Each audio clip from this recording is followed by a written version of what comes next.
ठीक है जी। ਗਿਆਨੀ ਜੀ ਜਦੋਂ ਵੀ ਰੈਡੀ ਹੋ ਤੁਸੀਂ ਹੁਣ ਅੱਜ ਦੀ ਕਥਾ ਸ਼ੁਰੂ ਕਰੋ। ਧੰਨਵਾਦ। ਵਾਹਿਗੁਰੂ ਜੀ ਕਾ ਖਾਲਸਾ, ਵਾਹਿਗੁਰੂ ਜੀ ਕੀ ਫਤਿਹ ਜੀ। ਸਾਰੇ ਵੀਰ ਭੈਣਾਂ ਨੂੰ ਸਵਾਗਤ ਜੀ ਤੁਹਾਡਾ ਸਾਰਿਆਂ ਦਾ ਆਨਲਾਈਨ ਗੁਰਮਤਿ ਕਲਾਸ ਵਿੱਚ।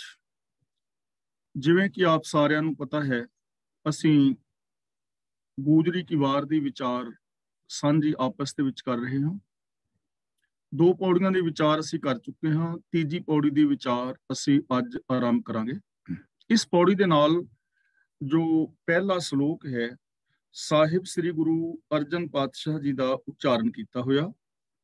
ਇਹ ਪਾਵਨ ਸ਼ਲੋਕ ਆਦਿ ਸ੍ਰੀ ਗੁਰੂ ਗ੍ਰੰਥ ਸਾਹਿਬ ਜੀ ਦੇ ਪਾਵਨ ਅੰਗ 518 ਤੇ ਅੰਕਿਤ ਹੈ।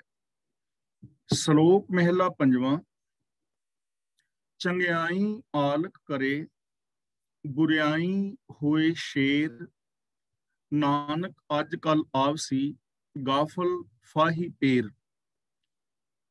चंगियाई और बुराई बिंदी ला के पढ़ना ही है और बिंदी लगी हुई है। यह जो पीछे शेर शब्द ना, शेर, इनू जे शेर पढ़ांगे तो फिर हो जाएगा किलो जिहड़ा हुंदा कच्चा शेर। इत्थे सस्से दे पैर थले बिंदी लगा के इसका उच्चारण होएगा शेर। चंगियाई आलक करे, बुराई होए शेर। चंगियाइयां दा मतलब, चंगियाई दा मतलब चंगे काम करने, ते बुराई दा मतलब भैड़े कामां विच। आलक दा अर्थ इत्थे हैगा आलस, ते शेर दा मतलब दलेर, शेर हो जाना, दलेर हो जाना, उद्यम करना।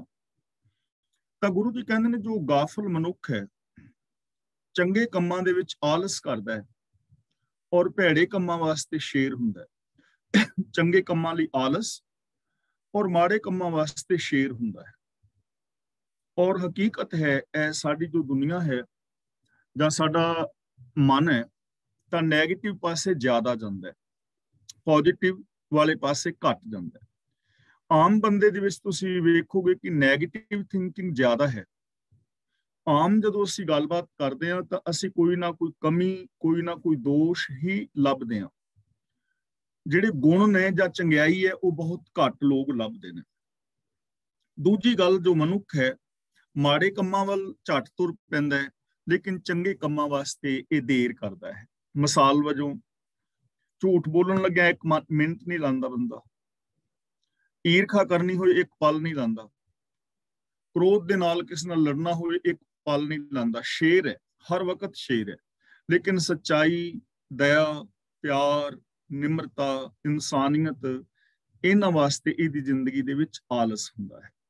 ਤਾਂ ਗੁਰੂ ਪਾਤਸ਼ਾਹ ਜੀ ਕਹਿੰਦੇ ਨੇ ਜੋ ਚੰਗੇ ਕੰਮ ਕਰਨ ਵਾਸਤੇ ਆਲਸ ਕਰਦਾ ਹੈ ਔਰ ਮਾੜੇ ਕੰਮ ਕਰਨ ਲਈ ਹਮੇਸ਼ਾ ਸ਼ੇਰ ਬਣਿਆ ਰਹਿੰਦਾ ਹੈ, ਉਹਦੀ ਹਾਲਾਤ ਕੀ ਹੋਏਗੀ। ਨਾਨਕ ਅੱਜ ਕੱਲ ਆਵਸੀ, ਗਾਫਲ ਫਾਹੀ ਪੇਰ। ਇੱਥੇ ਪੈਰ ਨਹੀਂ ਪੜਨਾ, ਪੜਨਾ ਹੈ ਪੇਰ, ਤੇ ਅਰਥ ਇਹਦਾ ਪੈਰ ਹੀ ਹੈ। ਨਾਨਕ ਅੱਜ ਕੱਲ ਆਵਸੀ, ਗਾਫਲ ਫਾਹੀ ਪੇਰ। ਫਾਹੀ ਦਾ ਮਤਲਬ ਫਾਹੀ ਵਿੱਚ, ਤੇ ਗਾਫਲ ਪੇਰ ਦਾ ਮਤਲਬ ਹੈ ਗਾਫਲ ਦਾ ਪੈਰ, ਗਾਫਲ ਦਾ ਪੈਰ। ਤਾਂ ਗਾਫਲ ਦਾ ਪੈਰ ਛੇਤੀ ਹੀ ਮੌਤ ਦੀ ਫਾਹੀ ਵਿੱਚ ਆ ਜਾਂਦਾ ਹੈ। ਜਿਹੜਾ ਇਨਸਾਨ ਚੰਗੇ ਕੰਮਾਂ ਵਾਸਤੇ ਆਲਸ ਕਰ ਰਿਹਾ ਹੈ, ਮਾੜੇ ਕੰਮਾਂ ਵਾਸਤੇ ਸ਼ੇਰ ਬਣਿਆ ਹੋਇਆ ਹੈ, ਜਿਸ ਦੀ ਸੋਚ ਨੈਗੇਟਿਵ ਹੈ, ਨੈਗੇਟਿਵਿਟੀ ਵਾਸਤੇ ਸ਼ੇਰ ਹੈ, ਲੇਕਿਨ ਪੋਜ਼ਿਟਿਵ ਥਿੰਕਿੰਗ ਵਾਸਤੇ ਆਲਸ ਕਰਦਾ ਰਹਿੰਦਾ ਹੈ, ਅੱਜ ਜਾਂ ਕੱਲ ਉਹਦਾ ਪੈਰ ਜਿਹੜਾ ਹੈ ਮੌਤ ਦੀ ਫਾਹੀ ਵਿੱਚ ਆ ਜਾਏਗਾ। ਯਾਨੀ ਉਹ ਦੁੱਖਾਂ ਦੇ ਵਿੱਚ ਘਿਰ ਜਾਏਗਾ, ਪਰੇਸ਼ਾਨੀਆਂ ਦੇ ਵਿੱਚ ਘਿਰ ਜਾਏਗਾ ਔਰ ਆਖਿਰ ਐਸਾ ਬੰਦਾ ਆਤਮਕ ਮੌਤੇ ਮਰ ਜਾਂਦਾ ਹੈ। ਜੇ ਅਸੀਂ ਇਹਨੂੰ ਆਮ ਜ਼ਿੰਦਗੀ ਦੇ ਵਿੱਚ ਵਿਚਾਰੀਏ ਤਾਂ ਦੇਖੋ, ਜੋ ਲੋਕ ਆਲਸ ਕਰਦੇ ਨੇ ਕੰਮ ਕਰਨ ਲੱਗਿਆ, ਆਪਣਾ ਘਰ ਦਾ ਕੰਮ ਕਰਨ ਲੱਗਿਆ, ਉਹਨਾਂ ਦੇ ਘਰ ਦੇ ਕੰਮ ਵੱਧਦੇ ਚਲੇ ਜਾਂਦੇ ਨੇ ਔਰ ਆਖਿਰ ਫਿਰ ਉਹਨਾਂ ਨੂੰ ਇਹ ਸਮਝ ਨਹੀਂ ਆਉਂਦੀ ਕਿ ਹੁਣ ਕਰੀਏ ਕੀ ਤੇ ਕਿਵੇਂ ਕਰੀਏ। ਜਿਹੜੇ ਬੱਚੇ ਆਪਣੇ ਹੋਮਵਰਕ ਰੋਜ਼ ਨਹੀਂ ਕਰਦੇ, ਰੋਜ਼ ਦੀ ਪੜ੍ਹਾਈ ਹਰ ਰੋਜ਼ ਨਹੀਂ ਕਰਦੇ, ਤਾਂ ਸਮਾਂ ਆਉਣ ਤੇ ਪੇਪਰਾਂ ਦੇ ਟਾਈਮ ਵਿੱਚ ਕਿੰਨਾ ਸਾਰਾ ਕੰਮ ਇਕੱਠਾ ਹੋ ਜਾਂਦਾ ਹੈ ਤੇ ਫਿਰ ਉਹਨਾਂ ਨੂੰ ਸਮਝ ਨਹੀਂ ਆਉਂਦੀ ਕਿ ਕੀ ਕਰੀਏ, ਆਖਿਰ ਉਹ ਲੋਕ ਫੇਲ ਹੋ ਜਾਂਦੇ ਨੇ। ਇਸੇ ਤਰ੍ਹਾਂ ਜੋ ਇਨਸਾਨ ਸੱਚਾਈ, ਦਇਆ, ਧਰਮ ਆਦਿ ਇਹਨਾਂ ਗੁਣਾਂ ਵੱਲੋਂ ਆਲਸ ਕਰਦੇ ਰਹਿੰਦੇ ਨੇ ਔਰ ਮਾੜਾ ਕੰਮ ਸੋਚਦੇ ਰਹਿੰਦੇ ਨੇ, ਈਰਖਾ, ਦਵੇਸ਼, ਵੈਰ ਵਿਰੋਧ, ਉਹਨਾਂ ਦਾ ਪੈਰ ਫਾਹੀ ਵਿੱਚ ਫਸ ਜਾਂਦਾ ਹੈ। ਆਖਿਰ ਪਰੇਸ਼ਾਨੀਆਂ ਹੁੰਦੀਆਂ ਨੇ, ਪਰਿਵਾਰ ਟੁੱਟਦੇ ਨੇ, ਰਿਸ਼ਤੇ ਟੁੱਟਦੇ ਨੇ, ਔਰ ਬੰਦਾ ਹੋਰ ਬਹੁਤ ਸਾਰੀਆਂ ਮੁਸੀਬਤਾਂ ਸਹਿੜ ਲੈਂਦਾ ਹੈ, ਔਰ ਉਹਦੇ ਅੰਦਰੋਂ ਇਨਸਾਨੀਅਤ ਮਰ ਜਾਂਦੀ ਹੈ। ਆਖਿਰ ਜ਼ਮੀਰ ਮਰ ਜਾਂਦੀ ਹੈ, ਉਹਦੀਆਂ ਖੁਸ਼ੀਆਂ ਆਦਿ ਖਤਮ ਹੋ ਜਾਂਦੀਆਂ ਨੇ। ਮਹਿਲਾ ਪੰਜਵਾਂ। ਇਤੀਆਂ ਕੁਢੰਗ ਗੁੱਝਾ ਥੀਏ ਨਾ ਹਿਤ। ਇਤੀਆਂ ਦਾ ਮਤਲਬ ਕਿੰਨੇ ਹੀ, ਕੁਢੰਗ ਦਾ ਮਤਲਬ ਭੈੜੇ ਢੰਗ। ਇੱਕ ਤਾਂ ਹੁੰਦਾ ਢੰਗ ਤੇ ਦੂਜਾ ਕੁਢੰਗ। ਕੁਢੰਗ ਦਾ ਮਤਲਬ ਭੈੜੇ ਢੰਗ, ਭੈੜੇ ਢੰਗ ਦਾ ਮਤਲਬ ਖੋਟੇ ਕਰਮ। ਗੁੱਝਾ ਦਾ ਮਤਲਬ ਲੁਕਿਆ ਹੋਇਆ, ਹਿਤ ਦਾ ਮਤਲਬ ਪਿਆਰ। ਕਿ ਸਾਡੇ ਖੋਟੇ ਕਰਮ ਨੇ, ਕਿਤੀਆਂ ਕੁਢੰਗ, ਸਾਡੇ ਕਿੰਨੇ ਹੀ ਖੋਟੇ ਕਰਮ ਨੇ। ਗੁੱਝਾ ਥੀਏ ਨਾ ਹਿਤ, ਇਹਦੇ ਅਰਥ ਜਿਹੜੇ ਨੇ ਵਿਦਵਾਨਾਂ ਨੇ ਪਿਛਲੀ ਜੋ ਹਿੱਸਾ ਹੈ ਦੋ ਕੀਤੇ ਨੇ। ਇੱਕ ਤੇ ਹਿਤ ਕੀਤਾ ਹੈ ਮੋਹ, ਕਿ ਸਾਡੇ ਕਿੰਨੇ ਹੀ ਖੋਟੇ ਕਰਮ ਨੇ, ਔਰ ਸਾਡੇ ਖੋਟੇ ਕਰਮਾਂ ਦਾ ਜਿਹੜਾ ਮੋਹ ਹੈ, हे ਪ੍ਰਭੂ, ਉਹ ਤੇਰੇ ਤੋਂ ਲੁਕਿਆ ਹੋਇਆ ਨਹੀਂ ਰਹਿੰਦਾ। ਇੱਕ ਤਾਂ ਇਹ ਮੀਨਿੰਗ ਕੀਤਾ ਹੈ। ਤੇ ਦੂਜਾ ਇਹਦਾ ਮੀਨਿੰਗ ਕੀਤਾ ਹੈ ਕਿਤੀਆਂ ਕੁਢੰਗ, ਕਿ ਸਾਡੇ ਕਿੰਨੇ ਹੀ ਮਾੜੇ ਕਰਮ ਨੇ, ਸਾਡੇ ਮਾੜੇ ਕਰਮ ਨੇ। ਗੁੱਝਾ ਥੀਏ ਨਾ ਹਿਤ, ਹਿਤ ਦਾ ਮਤਲਬ ਪਿਆਰ। ਪਰ हे ਪ੍ਰਭੂ, ਤੇਰਾ ਜਿਹੜਾ ਪਿਆਰ ਹੈ ਉਹ ਲੁਕਿਆ ਛਿਪਿਆ ਨਹੀਂ ਰਹਿੰਦਾ। ਤੂੰ ਹਮੇਸ਼ਾ ਹੀ ਸਾਰਿਆਂ ਦੇ ਨਾਲ ਪਿਆਰ ਕਰਦਾ ਹੈ, ਤੂੰ ਹਰ ਇੱਕ ਦੇ ਉੱਤੇ ਆਪਣੀ ਦਇਆ ਔਰ ਰਹਿਮਤ ਕਰ ਰਿਹਾ ਹੈ। ਲੇਕਿਨ ਸਾਡੇ ਜਿਹੜੇ ਢੰਗ ਨੇ ਉਹ ਹੀ ਮਾੜੇ ਨੇ, ਔਰ ਸਾਡੇ ਕਰਮ ਜਿਹੜੇ ਨੇ ਉਹ ਮਾੜੇ ਨੇ, ਖੋਟੇ ਨੇ। ਤਾਂ ਦੋਵੇਂ ਹੀ ਜੇਕਰ ਅਰਥਾਂ ਨੂੰ ਅਸੀਂ ਲਈਏ ਤਾਂ ਉਹਦਾ ਭਾਵ ਇੱਕ ਹੀ ਨਿਕਲੇਗਾ ਕਿ ਪ੍ਰਭੂ ਹਮੇਸ਼ਾ ਹੀ ਰਹਿਮਤਵਾਨ ਹੈ, ਔਰ ਸਾਡੇ ਜੋ ਮਾੜੇ ਕਰਮ ਨੇ ਉਹ ਕਦੇ ਵੀ ਗੁੱਝੇ ਹੋਏ ਨਹੀਂ ਰਹਿੰਦੇ। ਆਖਰ ਉਹਨਾਂ ਨੇ ਪ੍ਰਗਟ ਹੋ ਜਾਣਾ ਹੁੰਦਾ ਹੈ। ਚੰਗੇ ਕਰਮ ਵੀ ਪ੍ਰਗਟ ਹੋ ਜਾਂਦੇ ਨੇ, ਮਾੜੇ ਵੀ ਪ੍ਰਗਟ ਹੋ ਜਾਂਦੇ ਹਨ। ਜ਼ਮੀਨ ਦੇ ਵਿੱਚ ਬੀਜ ਬੀਜੋ, ਕਿਕਰਾਂ ਦੇ ਬੀਜੋ, ਅੰਗੂਰਾਂ ਦੇ ਬੀਜੋ, ਜੋ ਵੀ ਬੀਜੋਗੇ ਉਹਨਾਂ ਚੀਜ਼ਾਂ ਨੇ ਉਗ ਪੈਣਾ ਔਰ ਉਹ ਪ੍ਰਤੱਖ ਹੋ ਜਾਣੇ ਹਨ। ਇਸੇ ਤਰ੍ਹਾਂ ਜੋ ਸਾਡੀ ਮੈਂਟੈਲਿਟੀ ਹੈ, ਜੋ ਸਾਡੇ ਅੰਦਰ ਵਿਚਾਰਧਾਰਾ ਹੈ, ਜੋ ਵੀ ਅਸੀਂ ਪੈਦਾ ਕਰ ਲਈਏ, ਨੈਗੇਟਿਵ ਪੋਜ਼ਿਟਿਵ, ਚੰਗੀ ਜਾਂ ਮਾੜੀ, ਉਹਨੇ ਗੁੱਝੀ ਰਹਿਣਾ ਨਹੀਂ। ਸਾਡੇ ਬੋਲਾਂ ਵਿੱਚੋਂ, ਸਾਡੇ ਵਿਹਾਰ ਦੇ ਅੰਦਰੋਂ ਪ੍ਰਗਟ ਹੋ ਜਾਣੀ ਹੈ। ਤਾਂ ਕੋਈ ਵੀ ਕਰਮ ਗੁੱਝਾ ਹੋਇਆ ਸਾਡਾ ਰਹਿੰਦਾ ਨਹੀਂ। ਨਾਨਕ ਤੈਂ ਸਹਿ ਟਕਿਆ, ਮਨ ਮੈਂ ਸੱਚਾ ਮਿੱਤ। ਮਨ ਮੈਂ ਸੱਚਾ ਮਿੱਤ ਦਾ ਮਤਲਬ ਕਿ ਮਨ ਦੇ ਅੰਦਰ ਸੱਚਾ ਮਿੱਤਰ ਹੈ। ਨਾਨਕ ਤੈ ਸਹਿ, ਇੱਥੇ ਸਹਿ ਦਾ ਮਤਲਬ ਰੱਬ ਨੇ। ਵੈਸੇ ਇਸ ਦਾ ਜੋ ਉਚਾਰਨ ਹੈ ਇੱਥੇ ਵੀ ਵਿਦਵਾਨਾਂ ਵਿੱਚ ਮਤਭੇਦ ਹੈ। ਕੁਝ ਵੀਰ ਕਹਿੰਦੇ ਨੇ ਕਿ ਇਹਨੂੰ ਸਹਿ ਪੜਨਾ ਹੈ ਕਿਉਂਕਿ ਸਿਹਾਰੀ ਲੱਗੀ ਹੈ, ਤੇ ਕੁਝ ਕਹਿੰਦੇ ਨੇ ਸ਼ਹੁ ਪੜਨਾ ਹੈ। ਸਿਹਾਰੀ ਇਸ ਕਰਕੇ ਲੱਗੀ ਹੈ ਕਿਉਂਕਿ ਅਧਿਕਰਨ ਕਾਰਕ ਹੈ, ਸ਼ੁੱਧ ਸ਼ਬਦ ਹੈ ਸ਼ਹੁ। ਸ਼ਹੁ ਨੇ, ਸਿਹਾਰੀ ਤਾਂ ਲੱਗੀ ਹੈ, ਉਹਦਾ ਮਤਲਬ ਕਿ ਸ਼ਹੁ ਨੇ, ਰੱਬ ਨੇ, ਖਸਮ ਨੇ। ਤਾਂ ਇੱਥੇ ਉਚਾਰਨ ਵਿੱਚ ਥੋੜਾ ਜਿਹਾ ਮਤਭੇਦ ਹੈ, ਇਸ ਲਈ ਤੁਸੀਂ ਸ਼ਹੁ ਵੀ ਪੜ੍ਹ ਸਕਦੇ ਹੋ, ਸਹਿ ਵੀ ਪੜ੍ਹ ਸਕਦੇ ਹੋ। ਦੋਵੇਂ ਕਿਸਮ ਦੇ ਉਚਾਰਨ ਜਿਹੜੇ ਨੇ ਉਹ ਚੱਲਦੇ ਨੇ, ਥੋੜਾ ਜਿਹਾ ਮਤਭੇਦ ਹੈ। ਤਾਂ ਨਾਨਕ ਤੈਂ ਸਹਿ ਟਕਿਆ, ਮਨ ਮਹਿ ਸੱਚਾ ਮਿੱਤ। ਮੇਰੇ ਮਨ ਵਿੱਚ ਸੱਚਾ ਮਿੱਤਰ ਹੈ, ਪ੍ਰਭੂ ਹੈ, ਜੋ ਮੇਰੇ ਕਰਮਾਂ ਦੇ ਉੱਤੇ ਪਰਦਾ ਪਾਈ ਰੱਖਦਾ ਹੈ, ਜੋ ਮੇਰੇ ਕਰਮਾਂ ਤੇ ਪਰਦਾ ਪਾਈ ਰੱਖਦਾ ਹੈ। ਇਹਦਾ ਭਾਵ ਇਹ ਕੀ ਹੈ ਕਿ ਜੋ ਪ੍ਰਭੂ ਦਾ ਸੁਭਾਅ ਹੈ ਉਹ ਆਪਣੇ ਬਿਰਦ ਨੂੰ ਸੰਭਾਲਦਾ ਹੈ। ਜਿਵੇਂ ਅਸੀਂ ਕਹਿੰਦੇ ਆ ਨਾ, ਆਪਣਾ ਬਿਰਦ ਸੰਭਾਲੇ, ਕਿ ਰੱਬ ਦਾ ਸੁਭਾਅ ਪਿਆਰ ਵਾਲਾ ਹੈ। ਜੇ ਅਸੀਂ ਖੋਟ ਵੀ ਕਿਤੇ ਕਰਦੇ ਹਾਂ ਤੇ ਫਿਰ ਜੇ ਅਸੀਂ ਉਹਨਾਂ ਖੋਟਾਂ ਨੂੰ ਸੁਧਾਰ ਲਈਏ ਤਾਂ ਸਾਨੂੰ ਰੱਬ ਦਾ ਪਿਆਰ ਮਿਲਦਾ ਹੈ। ਸਾਡੇ ਉਹ ਖੋਟ ਢੱਕੇ ਜਾਂਦੇ ਨੇ, ਭਾਵ ਕਿ ਸਾਨੂੰ ਫਿਰ ਉਸ ਗਲਤੀ ਦਾ ਫਲ ਨਹੀਂ ਮਿਲਦਾ ਜੇਕਰ ਅਸੀਂ ਉਸ ਗਲਤੀ ਨੂੰ ਸੁਧਾਰ ਲਈਏ। ਫਾਰ ਐਗਜ਼ਾਮਪਲ, ਅਸੀਂ ਆਪਣੀ ਪੈਲੀ ਦੇ ਵਿੱਚ ਜੌਂ ਬੀਜ ਦਿੱਤੇ ਗਲਤੀ ਨਾਲ ਬੀਜੇ ਗਏ, ਹੁਣ ਜੌਂ ਹੀ ਉਗਣਗੇ। ਪਰ ਜੇ ਅਸੀਂ ਅਗਲੀ ਵਾਰੀ ਕਣਕ ਬੀਜੀਏ ਤਾਂ ਕਣਕ ਉੱਗੇਗੀ। ਪੈਲੀ ਇਹ ਨਹੀਂ ਕਹੇਗੀ, ਨਿਯਮ ਇਹ ਨਹੀਂ ਕਹੇਗਾ ਕਿ ਪਿਛਲੀ ਵਾਰੀ ਤੂੰ ਗਲਤੀ ਕੀਤੀ ਸੀ ਜੌਂ, ਤੇ ਹੁਣ ਭਾਵੇਂ ਕਣਕ ਵੀ ਬੀਜੇ ਤਾਂ ਤੇਰੀ ਅਸੀਂ ਜੌਂ ਹੀ ਉਗਾਵਾਂਗੇ। ਐਵੇਂ ਨਹੀਂ ਹੁੰਦਾ। ਤਾਂ ਪ੍ਰਭੂ ਜਿਹੜਾ ਹੈ ਉਹ ਸਾਡੇ ਔਗੁਣਾਂ ਨੂੰ ਢੱਕਦਾ ਹੈ, ਭਾਵ ਕਿ ਜੇ ਅਸੀਂ ਉਹਨਾਂ ਔਗੁਣਾਂ ਨੂੰ ਛੱਡਦੇ ਹਾਂ ਤਾਂ ਅਗਲੇ ਸਾਡਾ ਜੀਵਨ ਜਿਹੜਾ ਹੈ ਸੁਧਰ ਸਕਦਾ ਹੈ। ਪਰ ਇੱਥੇ ਗੁਰੂ ਜੀ ਕਹਿ ਰਹੇ ਨੇ ਕਿ हे ਪ੍ਰਭੂ, ਤੂੰ ਮੇਰਾ ਸੱਚਾ ਮਿੱਤਰ ਹੈ, ਮੇਰੇ ਮਨ ਦੇ ਅੰਦਰ ਹੈ, ਤੂੰ ਮੇਰੇ ਅਨੇਕਾਂ ਔਗੁਣਾਂ ਨੂੰ ਢੱਕਦਾ ਹੈ, ਭਾਵ ਕਿ ਤੂੰ ਔਗੁਣਾਂ ਨੂੰ ਮੁਆਫ ਕਰਨ ਵਾਲਾ ਹੈ, ਤੂੰ ਬਖਸ਼ਿੰਦ ਹੈ। ਪੌੜੀ। ਹਉ ਮੰਗੋ ਤੁਝੇ ਦਇਆਲ, ਕਰ ਦਾਸਾਂ ਗੋਲਿਆ। ਇੱਥੇ ਦਾਸਾਂ ਪੜਨਾ ਹੈ ਔਰ ਮਾਗੋ ਨਹੀਂ, ਜਿਵੇਂ ਮਾਗੋ ਲਿਖਿਆ ਨਾ, ਮਾਗੋ ਨਹੀਂ, ਮੰਗੋ, ਮੈਂ ਮੰਗਦਾ ਹਾਂ, ਕਿਉਂਕਿ ਸ਼ਬਦ ਹੋਂ ਹੈ ਨਾ, ਹੋਂ ਮੰਗੋ। ਤੇ ਜੇ ਇੱਥੇ ਮੰਗੋ ਪੜੀਏ, ਹੋਂ ਮੰਗੋ, ਤੇ ਇਹਦਾ ਮਤਲਬ ਹੋ ਜਾਏਗਾ ਮੈਂ ਤੇ ਮੰਗੋ ਤੁਸੀਂ, ਕੋਈ ਸੈਂਸ ਨਹੀਂ ਨਾ ਬਣਨਾ। ਹੋਂ ਮੰਗੋ ਤੁਝੇ ਦਇਆਲ, ਕਿ ਹੇ ਦਇਆ ਦੇ ਘਰ ਪ੍ਰਭੂ, ਮੈਂ ਤੇਥੋਂ ਮੰਗਦਾ ਹਾਂ। ਤੁਝੇ ਦਾ ਮਤਲਬ ਤੇਥੋਂ ਮੰਗਦਾ ਹਾਂ। ਕੀ ਮੰਗਦਾ ਹਾਂ? ਕਰ ਦਾਸਾਂ ਗੋਲਿਆ। ਗੋਲਿਆ ਦਾ ਮਤਲਬ ਦਾਸ।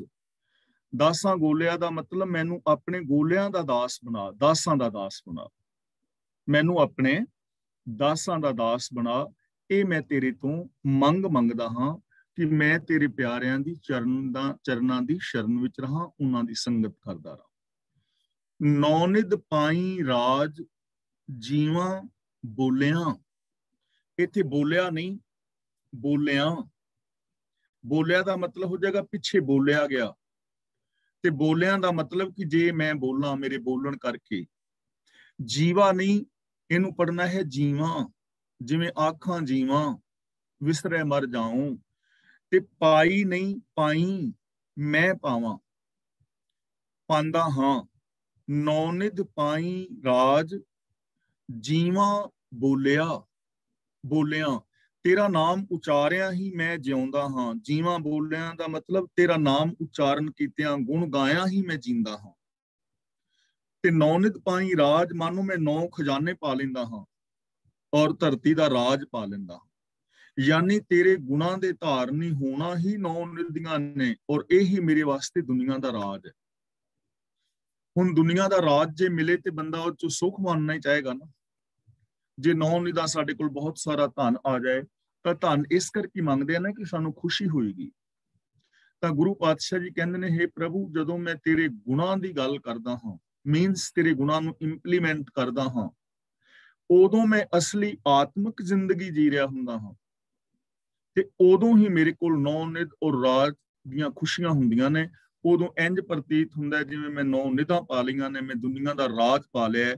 ਯਾਨੀ ਉਹ ਖੁਸ਼ੀਆਂ ਜੋ ਦੁਨੀਆ ਦੇ ਰਾਜ ਔਰ 9 ਨਿਧਾਂ ਚੋਂ ਵੀ ਨਹੀਂ ਮਿਲਦੀਆਂ, ਉਹ ਮੈਨੂੰ ਖੁਸ਼ੀਆਂ ਮਿਲ ਜਾਂਦੀਆਂ ਨੇ ਜਦੋਂ ਮੈਂ ਤੇਰੇ ਗੁਣਾਂ ਦਾ ਧਾਰਨੀ ਹੁੰਦਾ ਹਾਂ। ਲੱਖ ਖੁਸ਼ੀਆਂ ਪਾਤਸ਼ਾਹੀਆਂ ਜੇ ਸਤਿਗੁਰ ਨਦਰ ਕਰੇ ਵਾਲੀ ਗੱਲ। ਅੰਮ੍ਰਿਤ ਨਾਮ ਨਿਧਾਨ ਦਾਸਾਂ ਘਰ ਕਣਾ। ਇਹਨੂੰ ਦਾਸਾ ਨਹੀਂ ਪੜਨਾ, ਦਾਸਾਂ। ਦਾਸਾਂ ਘਰ ਦਾ ਮਤਲਬ ਦਾਸਾਂ ਦੇ ਘਰ ਵਿੱਚ। ਘਣਾ ਦਾ ਮਤਲਬ ਬਹੁਤ ਜ਼ਿਆਦਾ। ਅੰਮ੍ਰਿਤ ਦਾ ਮਤਲਬ ਆਤਮਿਕ ਜੀਵਨ। ਨਾਮ ਨਿਧਾਨ ਦਾ ਮਤਲਬ ਨਾਮ ਖਜ਼ਾਨਾ, ਗੁਣਾਂ ਦਾ ਖਜ਼ਾਨਾ। ਯਾਨੀ ਜੋ ਪ੍ਰਭੂ ਦੇ ਗੁਣਾਂ ਦਾ ਖਜ਼ਾਨਾ ਆਤਮਿਕ ਜੀਵਨ ਦੇਣ ਵਾਲਾ ਹੈ। ਦਾਸਾਂ ਘਰ ਘਣਾ ਦਾ ਮਤਲਬ ਉਹ ਪ੍ਰਭੂ ਪ੍ਰਮਾਤਮਾ ਦੇ ਦਾਸਾਂ ਦੇ ਹਿਰਦੇ ਦੇ ਅੰਦਰ ਬਹੁਤ ਜ਼ਿਆਦਾ ਹੈ। ਉਹਨਾਂ ਦੇ ਘਰ ਵਿੱਚ ਬਹੁਤ ਵੱਡਾ ਖਜ਼ਾਨਾ ਹੈ ਗੁਣਾਂ ਦਾ, ਜੋ ਆਤਮਿਕ ਜੀਵਨ ਦੇਣ ਵਾਲਾ ਹੈ। ਉਹ ਉਹਨੂੰ ਵਰਤ ਰਹੇ ਨੇ। ਖਜ਼ਾਨਾ ਹੈ ਸਾਡੇ ਸਾਰਿਆਂ ਦੇ ਅੰਦਰ। ਕੋਈ ਵੀ ਦੁਨੀਆ ਦਾ ਐਸਾ ਇਨਸਾਨ ਨਹੀਂ ਜਿਹਦੇ ਵਿੱਚ ਰੱਬ ਨੇ ਗੁਣ ਪੈਦਾ ਨਾ ਕੀਤੇ ਹੋਣ, ਪਰ ਅਸੀਂ ਉਹਨਾਂ ਨੂੰ ਵਰਤਦੇ ਨਹੀਂ। ਰੱਬ ਦੇ ਜੋ ਪਿਆਰੇ ਨੇ, ਰੱਬੀ ਰਾਹਾਂ ਤੇ ਤੁਰਨ ਵਾਲੇ ਨੇ, ਉਹ ਉਹਨਾਂ ਨੂੰ ਵਰਤਦੇ ਨੇ। ਗੁਣ ਨਿਧਾਨ ਭਗਤਨ ਕੋ ਬਰਤਨ, ਬਿਰਲਾ ਪਾਵੇ ਕੋਈ ਭਗਤ ਹੈ ਹੀ ਉਹ ਨੇ ਜੋ ਰੱਬੀ ਗੁਣਾਂ ਨੂੰ ਵਰਤਦੇ ਨੇ। ਔਰ ਜਿਹੜੇ ਰੱਬੀ ਗੁਣਾਂ ਨੂੰ ਵਰਤਦੇ ਨੇ ਉਹੀ ਆਤਮਿਕ ਜੀਵਨ ਜੀਂਦੇ ਨੇ। ਤਾਂ ਗੁਰੂ ਜੀ ਸਾਨੂੰ ਸਮਝਾ ਰਹੇ ਹਨ ਕਿ ਜੋ ਪ੍ਰਭੂ ਦੇ ਪਿਆਰੇ ਨੇ, ਉਹਨਾਂ ਦੀ ਸੋਚ ਦੇ ਅੰਦਰ ਆਤਮਿਕ ਜੀਵਨ ਦੇਣ ਵਾਲੇ ਪ੍ਰਭੂ ਦੇ ਗੁਣਾਂ ਦਾ ਮਹਾਨ ਵੱਡਾ ਖਜ਼ਾਨਾ ਹੈ। ਤਿਨ ਕੈ ਸੰਗ ਨਿਹਾਲ ਸ਼੍ਰਵਣੀ ਜਸ ਸੁਣਾ। ਸੁਣਾ ਦਾ ਮਤਲਬ ਮੈਂ ਸੁਣਾ। ਤਿਨ ਕੈ ਸੰਗ ਨਿਹਾਲ, ਤਿਨ ਕੈ ਸੰਗ ਦਾ ਮਤਲਬ ਉਹਨਾਂ ਦੀ ਸੰਗਤ ਵਿੱਚ ਬੈਠ ਕੇ। ਸ਼੍ਰਵਣੀ ਜਸ ਸੁਣਾ ਦਾ ਮਤਲਬ ਜੇ ਮੈਂ ਪ੍ਰਭੂ ਦੀ ਸਿਫਤ ਸਲਾਹ ਸੁਣਦਾ ਹਾਂ ਜਦੋਂ, ਤੇ ਨਿਹਾਲ ਦਾ ਮਤਲਬ ਮੈਂ ਖੁਸ਼ ਹੋ ਜਾਂਦਾ ਹਾਂ। ਜਦੋਂ ਮੈਂ ਉਹਨਾਂ ਦੀ ਸੰਗਤ ਵਿੱਚ ਬੈਠ ਕੇ ਆਪਣੇ ਕੰਨਾਂ ਨਾਲ ਤੇਰਾ ਜਸ ਸੁਣਦਾ ਹਾਂ, ਤਾਂ ਮੈਂ ਨਿਹਾਲ ਹੋ ਜਾਂਦਾ। ਮੇਰੀ ਜ਼ਿੰਦਗੀ ਅੰਦਰ ਖੁਸ਼ੀਆਂ, ਖੇੜੇ, ਆਨੰਦ ਔਰ ਪ੍ਰਸੰਨਤਾ ਆ ਜਾਂਦੀ ਹੈ। ਦੇਖੋ ਕਿੰਨਾ ਸੋਹਣਾ ਔਰ ਸੌਖਾ ਸਾਧਨ ਖੁਸ਼ੀ ਦਾ, ਕਿ ਜੇ ਅਸੀਂ ਪ੍ਰਭੂ ਦੇ ਗੁਣਾਂ ਨੂੰ ਸੁਣੀਏ ਕੰਨਾਂ ਦੇ ਨਾਲ, ਤੇ ਸਾਡੀ ਜ਼ਿੰਦਗੀ ਵਿੱਚ ਖੁਸ਼ੀ ਹੋਏਗੀ। ਜਿਵੇਂ ਹੁਣ ਅਸੀਂ ਬੈਠ ਕੇ ਗੁਰਬਾਣੀ ਦੀ ਗੱਲ ਕਰ ਰਹੇ ਹਾਂ, ਗੁਰਬਾਣੀ ਦੀ ਸਾਂਝ ਪਾ ਰਹੇ ਹਾਂ, ਤਾਂ ਗੁਰਬਾਣੀ ਦੀ ਸਾਂਝ ਪਾਉਣ ਦੇ ਨਾਲ ਖੁਸ਼ੀ ਹੈ, ਕਿਉਂਕਿ ਨੈਗੇਟਿਵਿਟੀ ਹੈ ਹੀ ਨਹੀਂ, ਪੋਜ਼ਿਟਿਵਿਟੀ ਹੈ।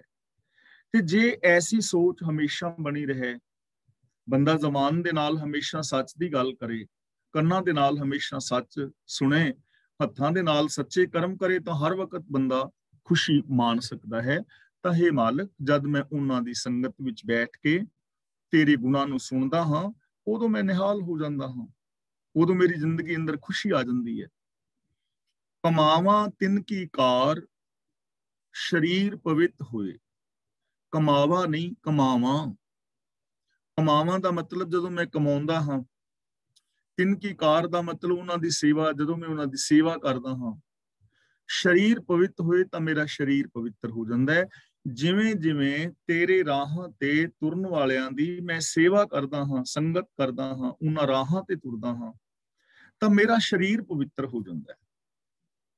ਹੁਣ ਸਰੀਰ ਪਵਿੱਤਰ ਦਾ ਮਤਲਬ ਕੀ ਹੈ? ਦੇਖੋ, ਜਿਹੜਾ ਬੰਦਾ ਸੇਵਾ ਕਰੇਗਾ ਉਹਨੂੰ ਤਾਂ ਸਗੋਂ ਪਸੀਨਾ ਵੀ ਆਏਗਾ ਕੰਮ ਕਰਦਿਆਂ। ਜੇ ਬੰਦਾ ਚੱਕੀ ਪੀਂਦਾ ਹੈ, ਪਾਣੀ ਭਰਦਾ ਹੈ, ਝਾੜੂ ਦਿੰਦਾ ਹੈ, ਜਾਂ ਸੇਵਾ ਦਾ ਕੰਮ ਕਰੇਗਾ ਤੇ ਪਸੀਨਾ ਵੀ ਆਏਗਾ। ਜੇ ਕਿਸੇ ਦੀ ਸੇਵਾ ਕਰਦਿਆਂ ਹਲ ਵਾਹ ਰਿਹਾ ਹੈ ਤੇ ਮਿੱਟੀ ਘੱਟਾ ਵੀ ਪਏਗਾ। ਤਾਂ ਇੱਥੇ ਸਰੀਰ ਪਵਿੱਤ ਹੋਏ ਦਾ ਮਤਲਬ ਜੋ ਮੇਰੇ ਸਰੀਰ ਦੇ ਗਿਆਨ ਇੰਦਰੀ ਨੇ ਉਹ ਸਾਰੇ ਪਵਿੱਤਰ ਹੋ ਜਾਂਦੇ। ਅੱਖਾਂ ਦੀ ਨਜ਼ਰੀਆ, ਕੰਨਾਂ ਦੀ ਸਰੋਤ, ਜ਼ਬਾਨ ਦਾ ਬੋਲਣਾ, ਯਾਨੀ ਜੋ ਮੇਰੇ ਸਰੀਰ ਦੇ ਕਰਮ ਨੇ ਉਹ ਪਵਿੱਤਰ ਹੋ ਜਾਂਦੇ। ਮੈਂ ਫਿਰ ਸਰੀਰ ਕਰਕੇ ਕੋਈ ਮਾੜਾ ਕਰਮ ਨਹੀਂ ਕਰਦਾ।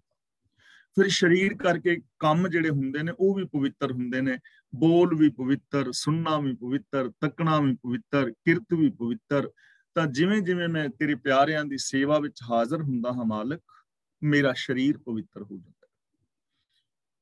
ਪੱਖਾ ਪਾਣੀ ਪੀਸ, ਬਿਗਸਾਂ ਪੈਰ ਧੋਏ। ਇਹਨੂੰ ਬਿਗਸਾ ਨਹੀਂ ਪੜਨਾ, ਬਿੰਦੀ ਲਗਾ ਕੇ ਬਿਗਸਾਂ, ਮੈਂ ਖੁਸ਼ ਹੁੰਦਾ ਹਾਂ। ਜੇ ਪੜਾਂਗੇ ਨਾ ਬਿਗਸਾ ਤੇ ਇਹ ਪਾਸਟ ਦੀ ਗੱਲ ਹੋ ਜਾਏਗੀ, ਲੇਕਿਨ ਇਹ ਗੱਲ ਚੱਲ ਰਹੀ ਹੈ ਪ੍ਰੈਜ਼ੈਂਟ ਦੀ ਔਰ ਫਸਟ ਪਰਸਨ ਦੀ। ਪਾਣੀ, ਪੱਖਾ, ਪੀਸ। ਪੀਸ ਦਾ ਮਤਲਬ ਚੱਕੀ ਪੀ ਕੇ, ਬਿਗਸਾਂ ਦਾ ਮਤਲਬ ਮੈਂ ਖੁਸ਼ ਹੁੰਦਾ ਹਾਂ। ਤੇਰੇ ਪਿਆਰਿਆਂ ਦੇ ਘਰ ਵਿੱਚ ਪਾਣੀ ਭਰ ਕੇ, ਪੱਖਾ ਚੱਲ ਕੇ, ਉਹਨਾਂ ਦੇ ਛਕਣ ਛਕਾਉਣ ਲਈ ਆਟੇ ਵਾਸਤੇ ਮੈਂ ਦਾਣੇ ਪੀ ਕੇ, ਚੱਕੀ ਪੀ ਕੇ, ਉਹਨਾਂ ਦੇ ਪੈਰ ਧੋ ਕੇ ਮੈਂ ਖੁਸ਼ ਹੁੰਦਾ, ਮੈਨੂੰ ਖੁਸ਼ੀ ਮਿਲਦੀ। ਜੋ ਤੇਰੇ ਪਿਆਰੇ ਨੇ ਉਹਨਾਂ ਨੂੰ ਪੱਖਾ ਚੱਲ ਕੇ, ਉਹਨਾਂ ਦੇ ਇਸ਼ਨਾਨ ਪਾਣ ਲਈ ਪਾਣੀ ਭਰ ਕੇ, ਉਹਨਾਂ ਦੇ ਪੈਰ ਧੋ ਕੇ, ਚੱਕੀ ਪੀ ਕੇ ਮੈਨੂੰ ਖੁਸ਼ੀ ਮਿਲਦੀ ਹੈ। ਦੇਖੋ, ਇਹ ਸਾਰੇ ਜਿਹੜੇ ਕੰਮ ਨੇ ਨਾ, ਇਹ ਕੰਮ ਸਾਰੇ ਨੀਵੇਂ ਗਿਣੇ ਗਏ।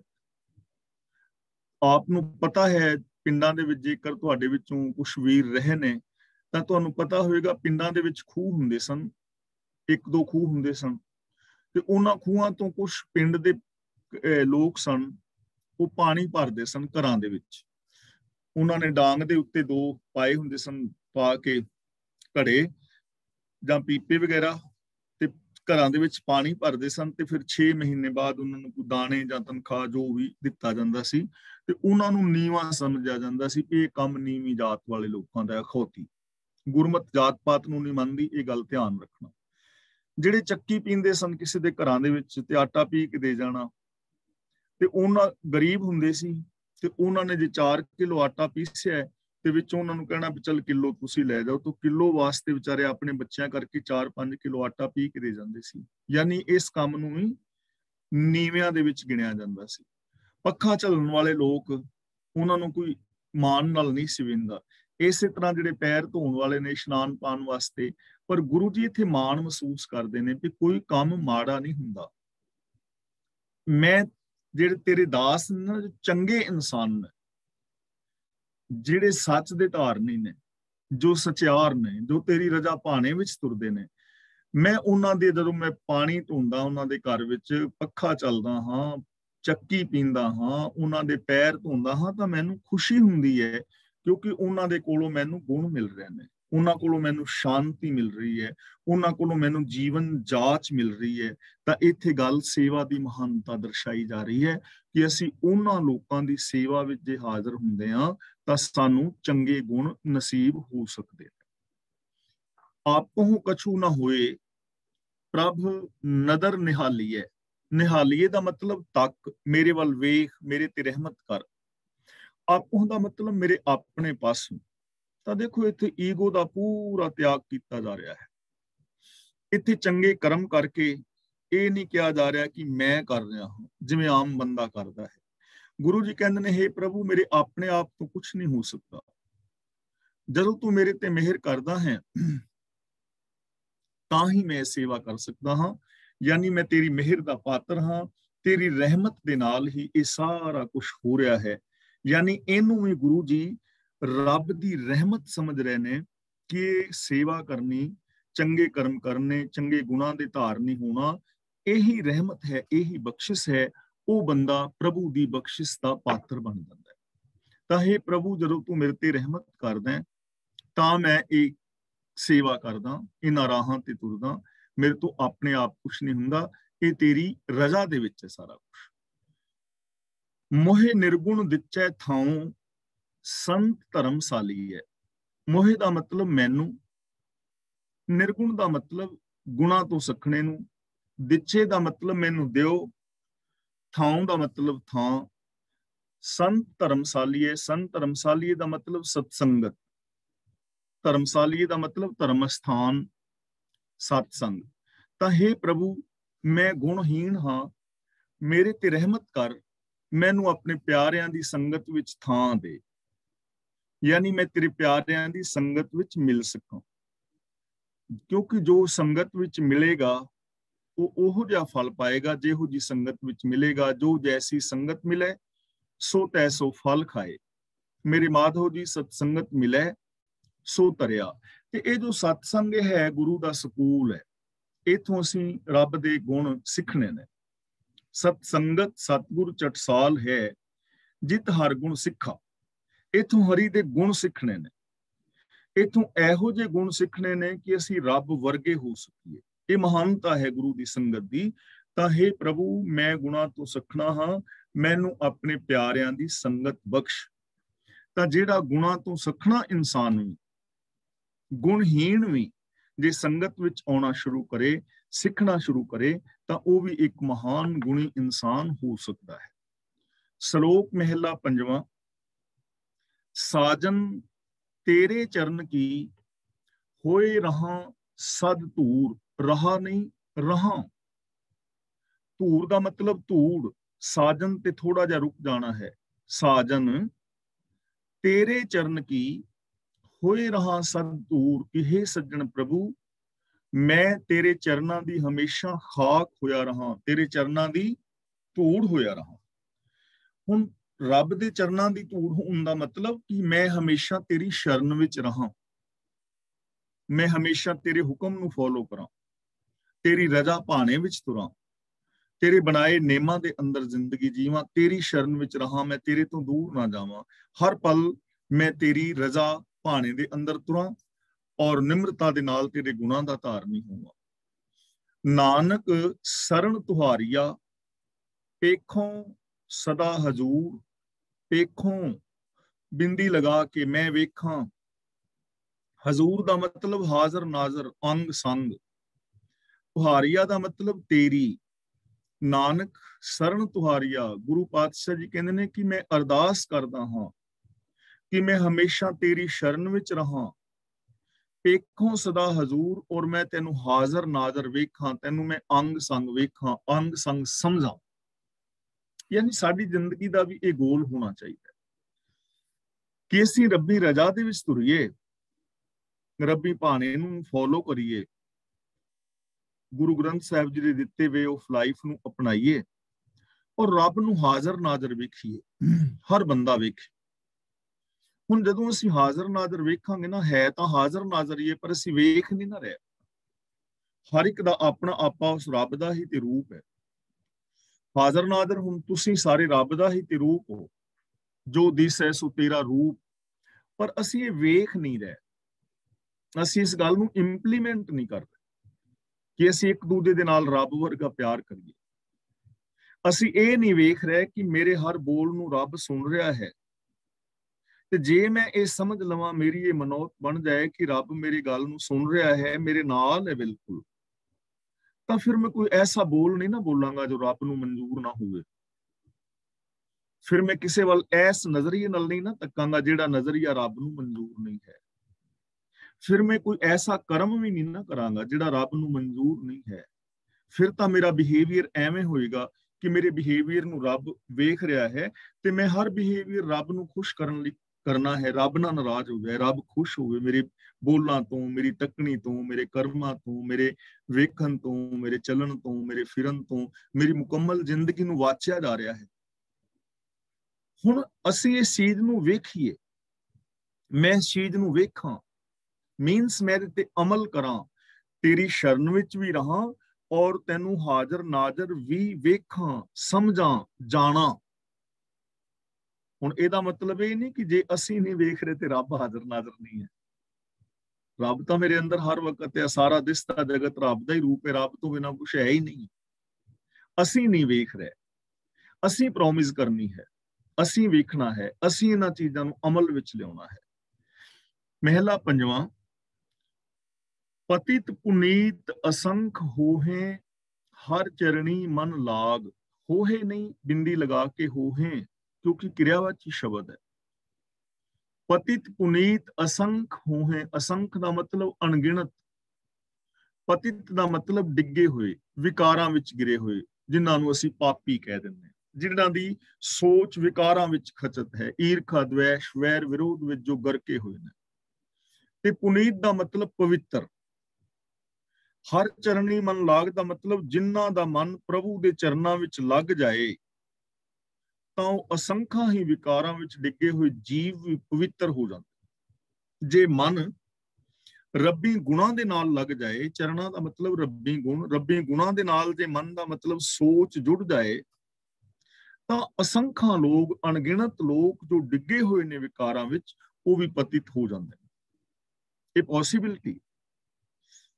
ਔਰ ਕਿੰਨਾ ਸੌਖਾ ਕੰਮ ਹੈ ਪਤਿਤ ਤੋਂ ਪੁਨੀਤ ਹੋਣ ਦਾ, ਨਿੱਕੇ ਤੋਂ ਵੱਡੇ ਹੋਣ ਦਾ, ਅਧਰਮੀ ਤੋਂ ਧਰਮੀ ਹੋਣ ਦਾ, ਰੁਲਦਿਆਂ ਫਿਰਦਿਆਂ ਤੋਂ ਮਹਾਨਤਾ ਪ੍ਰਾਪਤ ਕਰਨ ਦਾ, ਖੁਸ਼ੀਆਂ ਚਿੰਤਾਵਾਂ ਚੋਂ ਨਿਕਲ ਕੇ ਖੁਸ਼ੀਆਂ ਵਿੱਚ ਜਾਣ ਦਾ। ਸੋਚ ਬਦਲਣੀ ਹੈ, ਸਿਰਫ ਸੋਚ ਨੂੰ ਗੁਣਾਂ ਦੇ ਨਾਲ ਜੋੜਨਾ ਹੈ। ਸੱਚਾਈ ਹੈ, ਨਿਰਭੈਤਾ ਹੈ, ਨਿਰਵੈਰਤਾ ਹੈ, ਦਇਆ ਹੈ, ਪ੍ਰੇਮ ਹੈ, ਇਨਸਾਨੀਅਤ ਹੈ। ਸੋਚ ਨੂੰ ਇਹਦੇ ਨਾਲ ਜੋੜ ਲਓ ਤੇ 1 ਮਿੰਟ ਦੇ ਵਿੱਚ ਹੀ ਪੁਨੀਤ ਹੋ ਜਾਓਗੇ। ਇੱਕ ਪਾਲੀ ਤੇ ਲੱਗ। ਸੋਚ ਹੀ ਤੇ ਹੈ ਜਿਸ ਕਰਕੇ ਅਸੀਂ ਦੁਖੀ ਹਾਂ। ਸੋਚ ਹੀ ਤੇ ਹੈ ਜਿਸ ਕਰਕੇ ਅਸੀਂ ਕਮਲੇ ਹੋਏ ਫਿਰਦੇ ਹਾਂ, ਝੱਲੇ ਹੋਏ ਫਿਰਦੇ ਹਾਂ, ਲੜਦੇ ਫਿਰਦੇ ਹਾਂ, ਈਰਖਾ, ਦਵੇਸ਼, ਵੈਰ ਵਿਰੋਧ ਵਿੱਚ ਖਚਤ ਹਾਂ। ਤਾਂ ਅਸੰਖਾਂ ਹੀ ਲੋਕ ਗਿਰੇ ਹੋਏ ਪਤਿਤ ਔਰ ਪੁਨੀਤ ਹੋ ਜਾਂਦੇ ਨੇ ਜੇਕਰ ਉਹਨਾਂ ਦਾ ਮਨ ਰੱਬੀ ਗੁਣਾਂ ਦੇ ਨਾਲ ਲੱਗ ਜਾਏ। ਤਾਂ ਗੁਰੂ ਜੀ ਸਾਨੂੰ ਰੱਬੀ ਗੁਣਾਂ ਦੇ ਨਾਲ ਜੋੜ ਕੇ ਨੀਵਿਆਂ ਤੋਂ ਮਹਾਨ ਵੇਖਣਾ ਚਾਹੁੰਦੇ ਨੇ। ਇਸ ਸੰਸਾਰ ਦੇ ਹਰ ਇਨਸਾਨ ਨੂੰ ਸਚਿਆਰ ਵੇਖਣਾ ਚਾਹੁੰਦੇ ਨੇ। ਇਸ ਸੰਸਾਰ ਨੂੰ ਸਵਰਗ ਬਣਿਆ ਹੋਇਆ ਤੱਕਣਾ ਚਾਹੁੰਦੇ। 68 ਤੀਰਥ ਨਾਮ ਪ੍ਰਭ ਜਿਸ ਨਾਨਕ ਮਸਤਕ ਭਾਗ। ਮਸਤਕ ਦਾ ਮਤਲਬ ਮੱਥੇ ਤੇ।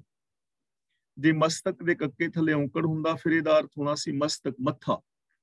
ਪਰ ਹੁਣ ਕੱਕੇ ਨਾਲ ਸਿਹਾਰੀ ਹੈ, ਇਹਦਾ ਮਤਲਬ ਮਸਤਕ ਤੇ। 68 ਦਾ ਮਤਲਬ 68। 68 ਤੀਰਥ ਨਾਮ ਪ੍ਰਭ। ਹੁਣ ਲੋਕ ਤੀਰਥਾਂ ਨੂੰ ਮੰਨਦੇ ਨੇ ਕਿ ਫਲਾਂ ਤੀਰਥ ਬੜਾ ਪਵਿੱਤਰ ਹੈ, ਉਸ ਤੀਰਥ ਤੇ ਨਹਾਤਿਆਂ ਪਾਪ ਲੈ ਜਾਂਦੇ ਨੇ, ਫਲਾਂ ਤੀਰਥ ਦੇ ਉੱਤੇ ਜਾਈਏ ਤਾਂ ਉੱਥੇ ਪੁੱਤਰ ਹੁੰਦੇ ਨੇ, ਉਸ ਤੀਰਥ ਦੇ ਉੱਤੇ ਜਾਈਏ ਤਾਂ ਮੁਕਦਮੇ ਜਿੱਤੇ ਜਾਂਦੇ ਨੇ। ਇੰਡੀਆ ਦੇ ਵਿੱਚ ਇੱਕ ਗੁਰਦੁਆਰਾ, ਸ਼ਾਇਦ ਮੈਨੂੰ ਨਾਮ ਨਹੀਂ ਯਾਦ, ਸ਼ਾਇਦ ਤੱਲਣ ਜਾਂ ਕੁਛ ਐਸਾ ਪਿੰਡ ਹੈ ਜਿੱਥੇ ਲੋਕ ਨਾ ਜਹਾਜ਼ ਚੜਾਉਂਦੇ ਨੇ, ਖਿਡੌਣੇ। ਤੁਹਾਨੂੰ ਪਤਾ ਹੋਣਾ, ਬੜੇ ਖਿਡੌਣੇ ਉੱਥੇ ਪਏ ਨੇ ਜਹਾਜ਼। ਫਿਰ ਇੱਥੇ ਜਹਾਜ਼ ਚੜਾਈਏ ਤੇ ਵੀਜ਼ੇ ਲੱਗ ਜਾਂਦੇ ਨੇ। ਮਨੌਤ ਹੈ ਨਾ ਲੋਕਾਂ ਦੀ। ਔਰ ਐਸੇ ਲੋਕਾਂ ਦੇ ਅੰਦਰ ਵਹਿਮ ਕਿ ਤੀਰਥਾਂ ਤੇ ਨਹਾਉਣ ਦੇ ਨਾਲ ਸ਼ਾਇਦ ਪਾਪ ਕੱਟੇ ਜਾਣ, ਤੀਰਥਾਂ ਤੇ ਨਹਾਉਣ ਨਾਲ ਸ਼ਾਇਦ ਸਾਨੂੰ ਸਵਰਗ ਮਿਲ ਜਾਏ। ਤਾਂ ਗੁਰੂ ਜੀ ਕਹਿੰਦੇ ਨੇ ਤੀਰਥਾਂ ਤੇ ਨਹਾਉਣ ਨਾਲ ਕੁਝ ਨਹੀਂ ਹੋਣਾ। ਤੀਰਥਾਂ ਤੇ ਨਹਾਉਣ ਦੇ ਨਾਲ ਸੋਚ ਨਹੀਂ ਬਦਲਦੀ, ਕਿਉਂਕਿ ਮੈਲੀ ਤੇ ਸੋਚ ਹੈ।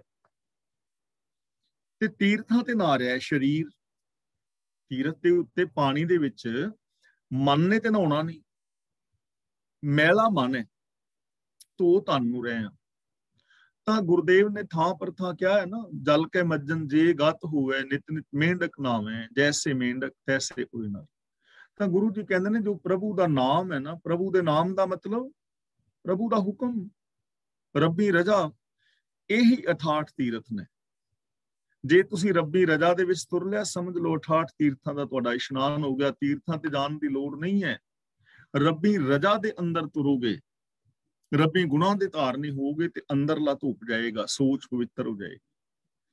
ਔਰ ਹਕੀਕਤ ਹੈ, ਜੇ ਅਸੀਂ ਰਜ਼ਾ ਨੂੰ ਸਮਝੀਏ, ਹੁਕਮ ਨੂੰ ਸਮਝੀਏ, ਗੁਰਬਾਣੀ ਅਨੁਸਾਰ ਜ਼ਿੰਦਗੀ ਜੀਵੀਏ, ਤਾਂ ਫਿਰ ਕੋਈ ਤੀਰਥਾਂ ਤੇ ਨਹਾਉਣ ਦੀ ਸਾਨੂੰ ਲੋੜ ਨਹੀਂ ਹੈ, ਕਿਉਂਕਿ ਗੁਰਬਾਣੀ ਨੇ ਸਾਡੀ ਸੋਚ ਨੂੰ ਪਵਿੱਤਰ ਕਰ ਦੇਣਾ ਹੈ। ਸੱਚਾਈ, ਦਇਆ, ਪਿਆਰ, ਮੁਹੱਬਤ, ਇਹ ਸਾਰਾ ਕੁਝ ਆ ਗਿਆ ਤੇ ਜ਼ਿੰਦਗੀ ਸਫਲ ਹੋ ਗਈ। ਪਰ ਇਹ ਚੀਜ਼ ਮਿਲੇਗੀ ਕਿਹਨੂੰ? 68 ਤੀਰਥ ਨਾਮ, ਪ੍ਰਭੂ ਦਾ ਹੁਕਮ ਹੀ, ਪ੍ਰਭੂ ਦੇ ਗੁਣ ਹੀ, ਰਜ਼ਾ ਦੇ ਵਿੱਚ ਰਹਿਣਾ ਹੀ 68 ਤੀਰਥਾਂ ਦਾ ਇਸ਼ਨਾਨ ਹੈ। ਪਰ ਮਿਲਦਾ ਕਿਹਨੂੰ ਹੈ? ਜਿਸ ਨਾਨਕ ਮਸਤਕ ਭਾਗ, ਜਿਹਦੇ ਮੱਥੇ ਤੇ ਭਾਗ ਲਿਖੇ ਨੇ। ਹੁਣ ਭਾਗ ਲਿਖੇ ਨੇ, ਇਹ ਤੇ ਆਪਾਂ ਐਕਸਪਲੇਨ ਬਹੁਤ ਵਾਰੀ ਕਰ ਚੁੱਕੇ ਹਾਂ, ਪਰ ਇਹ ਬਾਰ-ਬਾਰ ਐਕਸਪਲੇਨ ਕੀਤਾ ਜਾਏ ਤਾਂ ਵਧੀਆ ਹੈ, ਕਿਉਂਕਿ ਚੀਜ਼ਾਂ ਸਾਡੇ ਅੰਦਰ ਪੱਕੀਆਂ ਹੋ ਜਾਣ। ਹੁਣ ਭਾਗ ਲਿਖੇ ਨੇ ਤੇ ਜਿਹੜੇ ਆ ਲੋਕ ਨੇ ਬਾਕੀ ਦੇ, ਜਿਹੜੇ, ਜੇ ਅਸੀਂ ਇੰਡੀਆ ਦੇ ਵਿੱਚ ਤੇ ਤੀਰਥਾਂ ਨੂੰ ਮੰਨਦੇ ਆ ਨਾ ਤੇ ਉੱਥੇ ਇਸ਼ਨਾਨ ਕਰਦੇ ਆ, ਤਾਂ ਹੁਣ ਗੋਰੇ ਤੇ ਮੇਰੇ ਖਿਆਲ ਚ, ਮੈਨੂੰ ਨਹੀਂ ਪਤਾ ਇਹਨਾਂ ਦਾ ਕੋਈ ਤੀਰਥ ਹੋਏ ਜਿੱਥੇ ਇਸ਼ਨਾਨ ਕਰਨ ਜਾਂਦੇ ਹੋਣ ਸਾਡੀ ਤਰ੍ਹਾਂ, ਪਰ ਹੋ ਸਕਦਾ ਹੋਣ, ਪਰ ਬਹੁਤੇ ਨਹੀਂ ਨਾਂਦੇ ਨਾ। ਫਿਰ ਇਹਦਾ ਮਤਲਬ ਕਿ ਰੱਬ ਨੇ ਇਹਨਾਂ ਦੇ ਮਸਤਕ ਤੇ ਜਾਂ ਹੋਰ ਜਿਹੜੇ ਨੇ ਉਹਨਾਂ ਦੇ ਮਸਤਕ ਤੇ ਨਹੀਂ ਲਿਖੇ। ਰੱਬ ਨੇ ਅਲੱਗ-ਅਲੱਗ ਲਿਖ ਦਿੱਤਾ ਹੈ ਕਿ ਹਿੰਦੂ ਵੀਰਾਂ ਨੂੰ ਤੇ ਤੁਸੀਂ ਤੇ ਇਹਨਾਂ ਤੀਰਥਾਂ ਤੇ ਨਹਾਓਗੇ ਤਾਂ ਤੁਹਾਡੇ ਪਾਪ ਉਤਰਨਗੇ, ਸਿੱਖਾਂ ਦੇ ਇੱਥੇ ਉਤਰਨਗੇ, ਮੁਸਲਮਾਨਾਂ ਦੇ ਇੱਥੇ, ਈਸਾਈਆਂ ਦੇ ਇੱਥੇ। ਇਹਦਾ ਮਤਲਬ ਫਿਰ ਰੱਬ ਨੇ ਅਲੱਗ-ਅਲੱਗ ਲਿਖਿਆ ਹੈ ਨਾ। ਗੱਲ ਇਹ ਨਹੀਂ ਹੈ। ਰੱਬੀ ਰਜ਼ਾ ਦੇ ਅੰਦਰ ਤੁਰਨ ਦੇ ਲੇਖ ਰੱਬ ਨੇ ਥੋੜਾ ਲਿਖੇ ਨੇ ਵੀ ਤੁਸੀਂ ਮੇਰੇ ਹੁਕਮ ਵਿੱਚ ਨਾ ਤੁਰਿਓ। ਜੇ ਤੇ ਰੱਬ ਨੇ ਲਿਖੇ ਨੇ, ਮੇਰੇ ਮਸਤਕ ਤੇ ਲੇਖ ਪਿਮੋਰ ਸਿੰਘ ਤੂੰ ਹੁਕਮ ਨੂੰ ਫੋਲੋ ਨਹੀਂ ਕਰ ਸਕੇਗਾ, ਤੇ ਇਹਦੇ ਵਿੱਚ ਹੁਣ ਜੇ ਮੈਂ ਹੁਕਮ ਨੂੰ ਫੋਲੋ ਨਹੀਂ ਕਰ ਰਿਹਾ ਤੇ ਫਿਰ ਦੋਸ਼ ਕਿਹਦਾ ਹੈ? ਕਿਉਂਕਿ ਮੇਰੇ ਮਸਤਕ ਤੇ ਲਿਖ ਹੀ ਦਿੱਤਾ ਵੀ ਤੂੰ ਨਹੀਂ ਕਰ ਸਕਦਾ, ਤੇ ਮੈਂ ਹੁਣ ਕਰ ਹੀ ਨਹੀਂ ਸਕਦਾ, ਤੇ ਫਿਰ ਮੈਂ ਕੀ ਕਰਾਂ? ਤੁਹਾਡੇ ਮਸਤਕ ਤੇ ਲਿਖਤਾ ਹੈ ਵੀ ਤੁਸੀਂ ਹੁਕਮ ਨੂੰ ਫੋਲੋ ਕਰ ਹੀ ਨਹੀਂ ਸਕਦੇ, ਤੇ ਫਿਰ ਕੀ ਕਰੋਗੇ? ਤੁਹਾਡਾ ਦੋਸ਼ ਕੀ ਹੈ? ਹੁਕਮ ਨੂੰ ਸਮਝਣ ਦੀ ਲੋੜ ਹੈ। ਹੁਕਮ ਦੇ ਅੰਦਰ ਲੇਖ ਲਿਖੇ ਜਾਂਦੇ ਨੇ, ਜੋ ਅਸੀਂ ਕਲਪਨਾ ਕਰਦੇ ਹਾਂ, ਜੋ ਅਸੀਂ ਸੋਚਦੇ ਹਾਂ, ਉਹ ਸਾਡਾ ਸੁਭਾਅ ਬਣੀ ਜਾਂਦਾ ਹੈ। ਉਹ ਲੇਖ ਅਸੀਂ ਲਿਖ ਰਹੇ ਹਾਂ, ਸੰਸਕਾਰ ਅਸੀਂ ਲਿਖ ਰਹੇ ਹਾਂ। ਜਿਹੋ ਜਿਹੀਆਂ ਆਦਤਾਂ, ਜਿਹੋ ਜਿਹਾ ਸੁਭਾਅ, ਜਿਹੋ ਜਿਹਾ ਸੋਚ ਬਣ ਜਾਂਦਾ ਹੈ, ਉਸੇ ਤਰ੍ਹਾਂ ਫਿਰ ਅਸੀਂ ਕਰੀ ਜਾਂਦੇ ਹਾਂ। ਹੁਣ ਜਿਨ੍ਹਾਂ ਨੇ ਤੀਰਥ ਇਸ਼ਨਾਨਾਂ ਦੇ ਲੇਖ ਲਿਖ ਲਏ ਨੇ, ਉਹ ਤੀਰਥਾਂ ਤੇ ਤੁਰੇ ਫਿਰਦੇ ਨੇ। ਪਰ ਜਿਨ੍ਹਾਂ ਨੇ ਆਪਣੇ ਅੰਦਰ ਸੰਸਕਾਰ ਐਸੇ ਪੈਦਾ ਕੀਤੇ ਨੇ ਰੱਬੀ ਰਜ਼ਾ ਵਿੱਚ ਤੁਰਨ ਦੇ, ਗੁਰਬਾਣੀ ਅਨੁਸਾਰ ਜ਼ਿੰਦਗੀ ਜੀਣ ਦੇ, ਉਹ ਫਿਰ ਪ੍ਰਭੂ ਦੇ ਹੁਕਮ ਦੇ ਅੰਦਰ ਤੁਰਦੇ ਨੇ। ਤਾਂ ਜਿਨ੍ਹਾਂ ਦੇ ਮਸਤਕ ਤੇ ਸੰਸਕਾਰ ਨੇ ਐਸੇ, ਉਹ ਲੋਕ ਪ੍ਰਭੂ ਦੇ ਹੁਕਮ ਦੇ ਅੰਦਰ ਚੱਲਦੇ ਨੇ, ਤੇ ਉਹਨਾਂ ਨੂੰ 68 ਤੀਰਥਾਂ ਦੀ ਲੋੜ ਨਹੀਂ। ਰੱਬੀ ਰਜ਼ਾ ਦੇ ਅੰਦਰ ਤੁਰਨਾ ਹੀ ਅਸਲ ਦੇ ਅੰਦਰ 68 ਤੀਰਥਾਂ ਦਾ ਇਸ਼ਨਾਨ ਹੈ। ਪੌੜੀ, ਨਿਤ ਜਪੀਐ ਸਾਸ ਗਿਰਾਸ, ਨਾਉ ਪਰਵਤਿਗਾਰ ਦਾ। ਸਾਸ ਦਾ ਮਤਲਬ ਸਾਹ ਲੈਂਦੇ ਆ, ਗਰਾਸ ਦਾ ਮਤਲਬ ਖਾਂਦੇ ਆ, ਪਰਵਤਿਗਾਰ ਦਾ ਮਤਲਬ ਪਾਲਣ ਵਾਲਾ, ਯਾਨੀ ਸਾਹ ਨਾਲ, ਗ੍ਰਾਹੀ ਨਾਲ। ਸਾਸ ਗਰਾਸ ਦਾ ਮਤਲਬ ਸਾਹ ਲੈਂਦੇ ਆ, ਖਾਂਦੇ ਆ, ਭਾਵ ਹਰ ਵੇਲੇ। ਜਪੀਏ ਦਾ ਮਤਲਬ ਜਪਣਾ ਚਾਹੀਦਾ ਹੈ। ਜਪ ਦਾ ਮਤਲਬ ਹੁੰਦਾ ਹੈ ਜਾਣਨਾ, ਸਾਂਝ ਪਾਣੀ, ਇੰਪਲੀਮੈਂਟ ਕਰਨਾ। ਤੇ ਨਾਉ ਦਾ ਮਤਲਬ, ਨਾਉ ਦਾ ਮਤਲਬ ਹੁਕਮ। ਜਪੀਏ ਦਾ ਮਤਲਬ ਜਾਣੀਏ, ਸਾਂਝ ਪਾਈਏ। ਤਾਂ ਹਰ ਸਵਾਸ ਨਾਲ, ਹਰ ਗਿਰਾਸ ਨਾਲ, ਭਾਵ ਹਰ ਵੇਲੇ ਰੱਬੀ ਹੁਕਮ ਦੇ ਨਾਲ ਸਾਂਝ ਪਾ ਕੇ ਰੱਖਣੀ ਚਾਹੀਦੀ। ਰੱਬੀ ਹੁਕਮ ਨਾਲੋਂ, ਰੱਬੀ ਗੁਣਾਂ ਨਾਲੋਂ ਇੱਕ ਪਲ ਵੀ ਆਪਣੀ ਸਾਂਝ ਨਾ ਤੋੜੋ। ਜਦੋਂ ਮੈਂ ਝੂਠ ਬੋਲਦਾ ਹਾਂ ਤਾਂ ਉਦੋਂ ਮੇਰੀ ਸਾਂਝ ਰੱਬੀ ਹੁਕਮ ਨਾਲੋਂ ਟੁੱਟਦੀ ਹੁੰਦੀ ਹੈ। ਜਦੋਂ ਮੈਂ ਝੂਠ ਬੋਲਦਾ ਹਾਂ ਉਦੋਂ ਮੇਰੀ ਸੋਚ ਦੀ ਸਾਂਝ ਸੱਚ ਦੇ ਨਾਲੋਂ ਟੁੱਟ ਗਈ ਹੁੰਦੀ ਹੈ। ਜਦੋਂ ਮੈਂ ਕ੍ਰੋਧ ਦੇ ਨਾਲ ਤੁਹਾਡੇ ਨਾਲ ਲੜਦਾ ਹਾਂ ਤਾਂ ਉਦੋਂ ਮੇਰੀ ਸਾਂਝ ਸੋਚ ਦੀ ਪ੍ਰੇਮ ਨਾਲੋਂ ਟੁੱਟ ਚੁੱਕੀ ਹੁੰਦੀ ਹੈ। ਤਾਂ ਗੁਰੂ ਜੀ ਕਹਿੰਦੇ ਨੇ ਹਰ ਵਕਤ ਰੱਬੀ ਗੁਣਾਂ ਨਾਲ, ਰੱਬੀ ਸਿਫਤ ਸਲਾਹ ਦੇ ਨਾਲ ਆਪਣੀ ਸਾਂਝ ਬਣਾ ਕੇ ਰੱਖੋ। ਜਪਨ ਦਾ ਮਤਲਬ ਜਾਣਨਾ, ਸਾਂਝ ਬਣਾਉਣਾ, ਜਾਣ ਪਛਾਣ, ਸਾਂਝ ਬਣਾਣੀ। ਤਾਂ ਹਰ ਪਲ, ਹਰ ਸਵਾਸ, ਹਰ ਸਮੇਂ ਰੱਬੀ ਹੁਕਮ ਨਾਲ, ਰੱਬੀ ਗੁਣਾਂ ਦੇ ਨਾਲ ਸਾਨੂੰ ਸਾਂਝ ਬਣਾ ਕੇ ਰੱਖਣੀ ਚਾਹੀਦੀ ਹੈ। ਹਰ ਵਕਤ ਸਾਂਝ ਬਣਾ ਕੇ ਰੱਖਣੀ ਚਾਹੀਦੀ। ਜਿਸ ਨੂੰ ਕਰੇ ਰਹਿਮ ਤਿਸ ਨਾ ਵਿਸਾਰਦਾ। ਇੱਥੇ ਰਹਿਮ ਦਾ ਮਤਲਬ ਹੈ ਰਹਿਮ, ਤਰਸ, ਦਇਆ। ਜਿਸ ਬੰਦੇ ਤੇ ਮਿਹਰ ਕਰਦਾ ਹੈ ਉਹਨੂੰ ਆਪਣੇ ਮਨੋਂ ਨਹੀਂ ਭੁਲਾਉਂਦਾ। ਉਹ ਹਮੇਸ਼ਾ ਰੱਬ ਦੀ ਯਾਦ ਵਿੱਚ, ਰੱਬ ਦੀ ਸ਼ਰਨ ਵਿੱਚ, ਉਹ ਹਮੇਸ਼ਾ ਰੱਬ ਨੂੰ ਯਾਦ ਹੈ। ਉਹ ਭਾਵੇਂ ਰੱਬ ਨੂੰ ਭੁਲਾ ਦੇਵੇ, ਜਿਹਦੇ ਤੇ ਰਹਿਮਤ ਕਰਦਾ ਹੈ ਰੱਬ ਉਹਨੂੰ ਭੁਲਾਉਂਦਾ ਨਹੀਂ। ਹੁਣ ਇਹ ਥੋੜੀ ਜਿਹੀ ਚੀਜ਼ ਸਮਝਣ ਵਾਲੀ ਹੈ। ਗੁਰਦੇਵ ਪਿਤਾ ਨੇ ਬੜੇ ਪਿਆਰੇ ਬਚਨ ਕਹੇ ਨੇ। ਉਹ ਕਹਿਣ ਲੱਗੇ, ਫਰੀਦਾ ਪਿਛਲ ਰਾਤ ਨਾ ਜਾਗਿਓ ਹੈ, ਜੀਵਨ ਦੜੋ ਮੁਝੋ ਹੈ। ਕਿ ਜੇ ਤੂੰ ਪਿਛਲੀ ਰਾਤ ਨਹੀਂ ਜਾਗਿਆ, ਭਾਵ ਸੁਚੇਤ ਨਹੀਂ ਹੋਇਆ, ਪਿਛਲੀ ਰਾਤ ਦਿਨੇ ਹਰ ਰੋਜ਼ ਜੇ ਤੂੰ ਸੁਚੇਤ ਨਹੀਂ ਹੁੰਦਾ, ਸ਼ੁਭ ਗੁਣਾਂ ਨਾਲ ਨਹੀਂ ਜੁੜਦਾ, ਤਾਂ ਜੀਵਨ ਦੜੋ ਮੁਝੋ ਦਾ ਮਤਲਬ ਤੂੰ ਜਿਉਂਦਾ ਹੀ ਮੋਇਆਂ ਦੇ ਬਰਾਬਰ ਹੈ, ਤੂੰ ਚਲਦੀ ਫਿਰਦੀ ਇੱਕ ਲਾਸ਼ ਹੈ।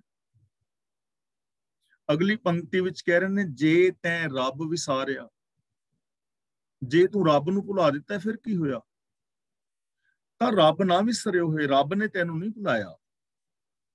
ਦੇਖੋ, ਤੂੰ ਭੁਲਾਇਆ ਹੈ ਰੱਬ ਨੂੰ, ਰੱਬ ਨੇ ਤੈਨੂੰ ਥੋੜਾ ਭੁਲਾਇਆ। ਹੁਣ ਮੈਂ ਸਿਸਟਮ ਦੀ ਫੋਲੋ ਨਹੀਂ ਕਰ ਰਿਹਾ, ਮੈਂ ਹੁਕਮ ਨੂੰ ਭੁਲਾਇਆ ਹੋਇਆ ਹੈ, ਪਰ ਹੁਕਮ ਨੇ ਤੇ ਮੈਨੂੰ ਨਹੀਂ ਨਾ ਭੁਲਾਇਆ ਹੋਇਆ। ਹੁਕਮ ਨੇ ਮੈਨੂੰ ਥੋੜਾ ਭੁਲਾਇਆ। ਕੋਈ ਬੰਦਾ ਡਾਕਟਰ ਦੇ ਕੋਲ ਗਿਆ ਤੇ ਉਹ ਕਹਿਣ ਲੱਗਾ ਵੀ ਮੈਂ ਨਾ weight ਘਟਾਣਾ। ਉਹ ਕਹਿਣ ਲੱਗਾ ਥੋੜੀ ਇੰਨੀ ਕਸਰਤ ਕਰਿਆ ਕਰ ਤੇ ਬਾਕੀ ਥੋੜਾ ਖਾਣ ਪੀਣ ਤੇ ਕੰਟਰੋਲ, ਤੇ ਪ੍ਰਸ਼ਾਦੇ ਕਿੰਨੇ ਖਾਣਾ ਹੈ? ਕਹਿਣ ਲੱਗਾ ਜੀ ਪ੍ਰਸ਼ਾਦੇ ਮੈਂ 6 ਖਾਣਾ ਦਿਨ ਵਿੱਚ। ਉਹ ਕਹਿਣ ਲੱਗਾ ਏਦਾਂ ਕਰ ਵੀ ਪ੍ਰਸ਼ਾਦੇ 5 ਕਰ ਦੇ ਤੇ ਥੋੜਾ ਸੈਲਡ ਖਾ ਲਿਆ ਕਰ। ਤੇ ਮਹੀਨੇ ਬਾਅਦ ਗਿਆ ਤੇ weight ਉਨਾ ਹੀ। ਉਹਨੇ ਕਿਹਾ ਵੀ ਸੈਰ? ਕਹਿੰਦਾ ਹਾਂਜੀ ਕਰਦਾ। ਕਹਿੰਦਾ ਪ੍ਰਸ਼ਾਦੇ ਮੈਂ 5 ਕਰਤੇ ਸੀ। ਕਹਿੰਦਾ ਫਿਰ ਏਦਾਂ ਕਰ ਵੀ ਪ੍ਰਸ਼ਾਦੇ 4 ਕਰ ਦੇ। ਉਹਨੇ ਪ੍ਰਸ਼ਾਦੇ 4 ਕਰਤੇ। ਮਹੀਨੇ ਬਾਅਦ ਗਿਆ, ਕਹਿੰਦਾ weight ਘਟਿਆ ਨਹੀਂ। ਕਹਿੰਦਾ ਪ੍ਰਸ਼ਾਦੇ, ਕਹਿੰਦਾ ਡਾਕਟਰ ਜੀ ਤੁਸੀਂ 6 ਤੋਂ 4 ਕਿਹਾ ਸੀ, ਮੈਂ 4 ਹੁਣ 4 ਖਾਣਾ। ਕਹਿੰਦਾ 3 ਕਰਤੇ। ਉਹਨੇ 3 ਕਰਤੇ। ਮਹੀਨੇ ਬਾਅਦ ਫਿਰ ਗਿਆ, ਕਹਿਣ ਲੱਗਾ ਪ੍ਰਸ਼ਾਦੇ, ਕਹਿੰਦਾ ਜੀ 3। ਕਹਿੰਦਾ ਪ੍ਰਸ਼ਾਦੇ 2 ਕਰਦੇ ਯਾਰ, ਫਿਰ ਤੇਰਾ weight ਘਟਣਾ ਚਾਹੀਦਾ 2। ਉਹ ਮਹੀਨੇ ਬਾਅਦ ਫਿਰ ਗਿਆ, ਕਹਿਣ ਲੱਗਾ ਵੀ weight ਯਾਰ ਤੇਰਾ ਘਟਿਆ ਨਹੀਂ, ਪ੍ਰਸ਼ਾਦੇ ਕਹਿੰਦਾ 6 5 4 3 2, ਹੁਣ ਮੈਂ 2 ਖਾਣਾ। ਕਹਿੰਦਾ ਫਿਰ ਪ੍ਰਸ਼ਾਦਾ 1 ਖਾਇਆ ਕਰ। ਕਹਿੰਦਾ ਡਾਕਟਰ ਜੀ ਕਿਲੋ ਆਟੇ ਦਾ 1 ਪ੍ਰਸ਼ਾਦਾ ਬਣਨਾ ਨਹੀਂ, ਇੰਨੇ ਸਾਰੇ ਆਟੇ ਦਾ 1 ਨਹੀਂ ਨਾ ਬਣਨਾ। ਪ੍ਰਸ਼ਾਦੇ ਘਟਾਏ ਨੇ, ਆਟਾ ਉਨਾ ਹੀ 6 ਆਟਿਆਂ ਦੇ 5। ਉਹ ਬੰਦਾ ਗਿਆ ਨਾ ਪੀਜ਼ੇ ਵਾਲੇ ਕੋਲ, ਕਹਿਣ ਲੱਗਾ ਪੀਜ਼ਾ 1 ਦੇ ਲਾਰਜ। ਤੇ ਕਹਿੰਦਾ ਸਲਾਈਸਾਂ ਕਿੰਨੀਆਂ ਕਰਾਂ? 6 ਕਿ 8? ਕਹਿੰਦਾ ਨਾ ਯਾਰ 8 ਸਲਾਈਸਾਂ ਖਾਧੀਆਂ ਨਹੀਂ ਜਾਣੀਆਂ, ਸਲਾਈਸਾਂ ਇਹਦੀਆਂ 4 ਹੀ ਕਰਦੇ ਬਸ। ਪੀਜ਼ਾ ਉਨਾ ਹੀ ਹੈ, ਸਲਾਈਸਾਂ ਹੀ 4 ਹੁੰਦੀਆਂ ਨੇ। ਤਾਂ ਹੁਣ ਰੱਬ ਦੇ ਹੁਕਮ ਨੂੰ ਅਸੀਂ ਵਿਸਾਰਿਆ, ਹੁਕਮ ਨੇ ਥੋੜਾ ਵਿਸਾਰਿਆ। ਸਿਸਟਮ ਨੂੰ ਤੇ ਪਤਾ ਹੈ ਨਾ ਵੀ ਆਟਾ ਕਿਲੋ ਹੀ ਜਾ ਰਿਹਾ ਅੰਦਰ, ਭਾਵੇਂ 6 ਪ੍ਰਸ਼ਾਦਿਆਂ ਨਾਲ ਚਲਾ ਜਾਏ, ਭਾਵੇਂ 1 ਨਾਲ ਚਲਾ ਜਾਏ। ਤਾਂ ਗੁਰੂ ਜੀ ਕਹਿੰਦੇ ਨੇ, ਜਿਸ ਨੂੰ ਕਰੇ ਰਹਿਮ ਤਿਸ ਨਾ ਵਿਸਾਰਦਾ। ਜਿਸ ਤੇ ਰਹਿਮਤ ਕਰਦਾ ਹੈ ਉਹਨੂੰ ਭੁਲਾਉਂਦਾ ਨਹੀਂ ਹੈ। ਤੇ ਜਿਹੜਾ ਰਹਿਮਤ ਦਾ ਪਾਤਰ ਬਣੇਗਾ, ਜਦੋਂ ਰੱਬ ਨੂੰ ਪਤਾ ਹੈ ਕਿ ਸਿਸਟਮ ਦੇ ਵਿੱਚ ਸਤ ਸੰਤੋਖ ਦਇਆ ਧਰਮ ਨੂੰ ਬੰਦਾ ਅਪਣਾ ਰਿਹਾ ਹੈ, ਤੇ ਖੁਸ਼ੀ ਰੱਬੀ ਯਾਦ ਵਿੱਚ ਹੀ ਹੋ ਗਿਆ ਨਾ। ਤੇ ਜੇ ਈਰਖਾ ਦਵੈਸ਼ ਅਸੀਂ ਕਰ ਰਹੇ ਹਾਂ ਤੇ ਅਸੀਂ ਰੱਬ ਨੂੰ ਭੁਲਾਇਆ ਵੀ ਹੋਇਆ, ਤੇ ਫਿਰ ਕੀ ਹੈ? ਸਿਸਟਮ ਨੂੰ ਤੇ ਪਤਾ ਹੈ ਨਾ ਈਰਖਾ ਦਵੈਸ਼ ਦਾ ਰਿਜ਼ਲਟ ਤਾਂ ਉਹ ਹੀ ਨਿਕਲਣਾ ਹੈ। ਤਾਂ ਗੁਰੂ ਜੀ ਕਹਿੰਦੇ ਨੇ, ਜਿਸ ਬੰਦੇ ਤੇ ਪ੍ਰਭੂ ਮਿਹਰ ਕਰਦਾ ਹੈ ਉਹਨੂੰ ਭੁਲਾਉਂਦਾ ਨਹੀਂ ਹੈ। ਇਸ ਲਈ ਅਸੀਂ ਰੱਬ ਦੀ ਰਹਿਮਤ ਦੇ ਪਾਤਰ ਬਣਨਾ ਹੈ। ਆਪ ਉਪਾਵਨਹਾਰ ਆਪੇ ਹੀ ਮਾਰਦਾ। ਜੀਵਾਂ ਨੂੰ ਪੈਦਾ ਕਰਨ ਵਾਲਾ ਵੀ ਆਪ ਹੈ ਔਰ ਜੀਵਾਂ ਨੂੰ ਮਾਰਨ ਵਾਲਾ ਵੀ ਆਪ ਹੈ। ਹੁਣ ਇਹਦਾ ਮਤਲਬ ਇਹ ਨਹੀਂ ਕਿ ਰੱਬ ਆਣ ਕੇ ਗਾਲ ਘੁੱਟ ਕੇ ਮਾਰਦਾ ਹੈ ਤੇ ਨਰਸ ਬਣ ਕੇ ਕਿਸੇ ਨੂੰ ਜਨਮ ਦਿੰਦਾ ਹੈ। ਯਾਨੀ ਰੱਬੀ ਸਿਸਟਮ ਦੇ ਅੰਦਰ ਹੈ ਜੀਵਨ ਵੀ ਔਰ ਮੌਤ ਵੀ। ਕਿਸੇ ਦੇਵੀ ਦੇਵਤੇ ਦੇ ਹੱਥ ਵਿੱਚ ਨਹੀਂ ਹੈ। ਰੱਬੀ ਹੁਕਮ ਦੇ ਅੰਦਰ ਜੀਵ ਪੈਦਾ ਹੋ ਰਹੇ ਨੇ, ਰੱਬੀ ਹੁਕਮ ਦੇ ਅੰਦਰ ਮਰ ਰਹੇ ਨੇ। ਤਾਂ ਜਨਮ ਔਰ ਮੌਤ ਪ੍ਰਭੂ ਦੇ ਹੁਕਮ ਵਿੱਚ ਹੈ। ਇਸ ਦਾ ਭਾਵ ਆਪ ਪਾਵਨਹਾਰ ਆਪੇ ਹੀ ਮਾਰਦਾ, ਆਪ ਹੀ ਪੈਦਾ ਕਰਨ ਵਾਲਾ ਹੈ, ਆਪ ਹੀ ਮਾਰਨ ਵਾਲਾ ਹੈ। ਮੀਨਸ ਕਿ ਜਨਮ ਔਰ ਮੌਤ ਪ੍ਰਭੂ ਦੇ ਹੁਕਮ ਵਿੱਚ ਹੈ। ਸਭ ਕੁਛ ਜਾਣੈ ਜਾਣ ਬੁੱਝ ਵਿਚਾਰਦਾ। ਇੱਥੇ ਜਾਣ ਦਾ ਮਤਲਬ ਹੈ ਜਾਣਨ ਵਾਲਾ, ਕਿਉਂਕਿ ਜਾਣ ਦੇ ਨਾਣੇ ਥੱਲੇ ਔਂਕੜ ਹੈ। ਜਾਣੂ, ਜਾਣਨ ਵਾਲਾ, ਅੰਤਰਜਾਮੀ। ਬੁੱਝ ਦਾ ਮਤਲਬ ਬੁੱਝ ਕੇ, ਸਮਝ ਕੇ। ਸਭ ਕੁਛ ਜਾਣੈ ਜਾਣ, ਉਹ ਅੰਤਰਜਾਮੀ ਪ੍ਰਭੂ ਸਾਰਿਆਂ ਦੇ ਦਿਲ ਦੀ ਗੱਲ ਨੂੰ ਜਾਣਦਾ ਹੈ। ਬੁੱਝ ਵਿਚਾਰਦਾ ਦਾ ਮਤਲਬ ਸਮਝ ਕੇ ਵਿਚਾਰ ਕਰਦਾ ਹੈ। ਵਿਚਾਰ ਕਰਦਾ ਦਾ ਮਤਲਬ ਫਲ ਦਿੰਦਾ ਹੈ। ਹੁਣ ਸਾਰਿਆਂ ਦੇ ਦਿਲ ਦੀ ਗੱਲ ਨੂੰ ਜਾਣਦਾ ਹੈ ਔਰ ਸਮਝ ਕੇ ਫਲ ਦਿੰਦਾ ਹੈ। ਇਹਦਾ ਮਤਲਬ ਇਹ ਨਹੀਂ ਕਿ ਰੱਬ ਉੱਤੇ ਬੈਠਾ ਕਿਤੇ ਫਲ ਦੇ ਰਿਹਾ ਹੈ। ਹੁਣ ਇਹ ਰੱਬੀ ਸਿਸਟਮ ਦੇ ਅੰਦਰ ਹੈ ਕਿ ਸਭ ਕੁਝ ਜਾਣਦਾ ਹੈ ਔਰ ਜਾਣ ਕੇ ਫਲ ਦੇ ਰਿਹਾ ਹੈ ਔਰ ਬਿਲਕੁਲ ਸਹੀ ਦੇ ਰਿਹਾ ਹੈ ਔਰ ਉਹਦੇ ਨਿਆਂ ਦੇ ਅੰਦਰ ਕੋਈ ਕਮੀ ਨਹੀਂ ਹੈ। ਸਭ ਕੁਝ ਜਾਣੇ ਜਾਣ। ਹੁਣ ਤੁਸੀਂ ਆਪਣੀ ਪੈਲੀ ਦੇ ਵਿੱਚ ਬੀਜ ਦਿੱਤੀ ਕਣਕ, ਤੇ ਪੈਲੀ ਨੂੰ ਦੱਸਣ ਦੀ ਲੋੜ ਥੋੜਾ ਵੀ ਮੈਂ ਕਣਕ ਬੀਜੀ ਹੈ। ਸਿਸਟਮ ਨੂੰ ਪਤਾ ਨਾ ਕਣਕ ਬੀਜੀ ਹੈ, ਤੇ ਉਹਨੇ ਜਾਣ ਕੇ ਸਮਝ ਕੇ ਤੇ ਕਣਕ ਹੀ ਪੈਦਾ ਕਰ ਦੇਣੀ। ਉਹਨੇ ਭੁੱਲ ਨਹੀਂ ਕਰਨੀ ਵੀ ਕਣਕ ਦੀ ਥਾਂ ਤੇ ਜੌਂ ਪੈਦਾ ਕਰ ਦੇ। ਹੁਣ ਤੁਸੀਂ ਆਪਣੇ ਅੰਦਰ ਝੂਠ ਬੋਲਿਆ ਜਾਂ ਸੱਚ ਬੋਲਿਆ, ਤੁਹਾਨੂੰ ਤੇ ਪਤਾ ਹੈ ਨਾ ਕਿ ਸੱਚ ਬੋਲਿਆ ਜਾਂ ਝੂਠ ਬੋਲਿਆ, ਤੇ ਉਹਦਾ ਫਲ ਜਿਹੜਾ ਹੈ ਸਿਸਟਮ ਦੇ ਵਿੱਚ ਸੱਚ ਜਾਂ ਝੂਠ ਤੇ ਮਿਲਣਾ ਹੈ। ਜੇ ਕਿਤੇ ਝੂਠ ਫੜਿਆ ਜਾਏਗਾ ਤੇ ਨਮੋਸ਼ੀ ਹੋਏਗੀ। ਤਾਂ ਗੁਰੂ ਪਾਤਸ਼ਾਹ ਜੀ ਕਹਿੰਦੇ ਨੇ ਪ੍ਰਭੂ ਤੋਂ ਕੁਝ ਛੁਪਾਇਆ ਨਹੀਂ ਜਾ ਸਕਦਾ। ਉਹਦੇ ਸਿਸਟਮ ਦੇ ਅੰਦਰ ਸਾਰੇ ਕੁਝ ਚੀਜ਼ ਦਾ ਫਲ ਜਿਹੜਾ ਹੈ ਬਿਲਕੁਲ ਸਹੀ ਮਿਲਦਾ ਹੈ। ਇਸ ਲਈ ਸਾਨੂੰ ਆਪਣੇ ਕਰਮਾਂ ਵੱਲ ਧਿਆਨ ਦੇਣ ਦੀ ਜ਼ਰੂਰਤ ਹੈ। ਸਾਨੂੰ ਇਹ ਵਿਚਾਰ ਕਰਨ ਦੀ ਲੋੜ ਹੈ ਕਿ ਜੋ ਮੈਂ ਕਰਮ ਕਰ ਰਿਹਾ ਇਹਦਾ ਰਿਜ਼ਲਟ ਕੀ ਨਿਕਲੇਗਾ, ਕਿਉਂਕਿ ਚੰਗੇ ਕਰਮ ਦਾ ਰਿਜ਼ਲਟ ਬੁਰਾ ਔਰ ਬੁਰੇ ਦਾ ਰਿਜ਼ਲਟ ਚੰਗਾ ਕਦੇ ਨਹੀਂ ਨਿਕਲਦਾ ਹੁੰਦਾ। ਇਸ ਲਈ ਪ੍ਰਭੂ ਸਭ ਕੁਝ ਜਾਣਦਾ ਹੈ ਔਰ ਉਹ ਬੁੱਝ ਕੇ ਵਿਚਾਰਦਾ ਹੈ, ਭਾਵ ਹਰ ਇੱਕ ਨੂੰ ਫਲ ਦਿੰਦਾ ਹੈ। ਅਨੇਕ ਰੂਪ ਖਿਨ ਮਾਹੇ ਕੁਦਰਤ ਧਾਰਦਾ। ਕੁਦਰਤ ਦਾ ਮਤਲਬ ਕੁਦਰਤ ਵਿੱਚ, ਕੁਦਰਤ ਦੇ ਜ਼ਰੀਏ। ਇੱਕ ਪਲਕ ਦੇ ਅੰਦਰ ਕੁਦਰਤ ਦੇ ਅਨੇਕਾਂ ਰੂਪ ਬਣਾ ਲੈਂਦਾ, ਧਾਰ ਲੈਂਦਾ ਰੂਪ। ਕੁਦਰਤ ਵਿੱਚ ਅਨੇਕਾਂ ਰੂਪ ਉਹ ਧਾਰਨ ਕਰਦਾ ਹੈ। ਤਾਂ ਦੇਖੋ ਜੋ ਕੁਛ ਵੀ ਧਾਰਨ ਕੀਤਾ ਹੈ ਪ੍ਰਭੂ ਦਾ ਹੀ ਰੂਪ ਹੈ ਨਾ। ਗੁਰੂ ਜੀ ਦਾ ਪਾਵਨ ਬਚਨ ਹੈ, ਨਿਰੰਕਾਰ ਆਕਾਰ ਉਪਾਇਆ। ਨਿਰਾਕਾਰ ਨੇ ਹੀ ਆਕਾਰ ਪੈਦਾ ਕੀਤਾ ਹੈ। ਉਹ ਆਪ ਹੀ ਨਿਰਗੁਣ ਤੋਂ ਸਰਗੁਣ ਹੋਇਆ ਹੈ, ਨਿਰਾਕਾਰ ਤੋਂ ਸਾਕਾਰ ਹੋ ਗਿਆ ਹੈ। ਆਪ ਹੀ ਅਨੇਕਾਂ ਰੂਪ ਬਣਾ ਰਿਹਾ ਹੈ, ਭਾਵ ਇਹ ਦਿਸਦਾ ਜਗਤ ਸਾਰਾ ਉਸ ਰੱਬ ਦਾ ਹੀ ਰੂਪ ਹੈ, ਰੱਬ ਤੋਂ ਵੱਖਰਾ ਨਹੀਂ ਹੈ। ਜਿਸ ਨੂੰ ਲਾਏ ਸੱਚ ਤਿਸੈ ਉਧਾਰਦਾ। ਇੱਥੇ ਸੱਚ ਦਾ ਮਤਲਬ ਹੈ ਸੱਚ ਵਿੱਚ।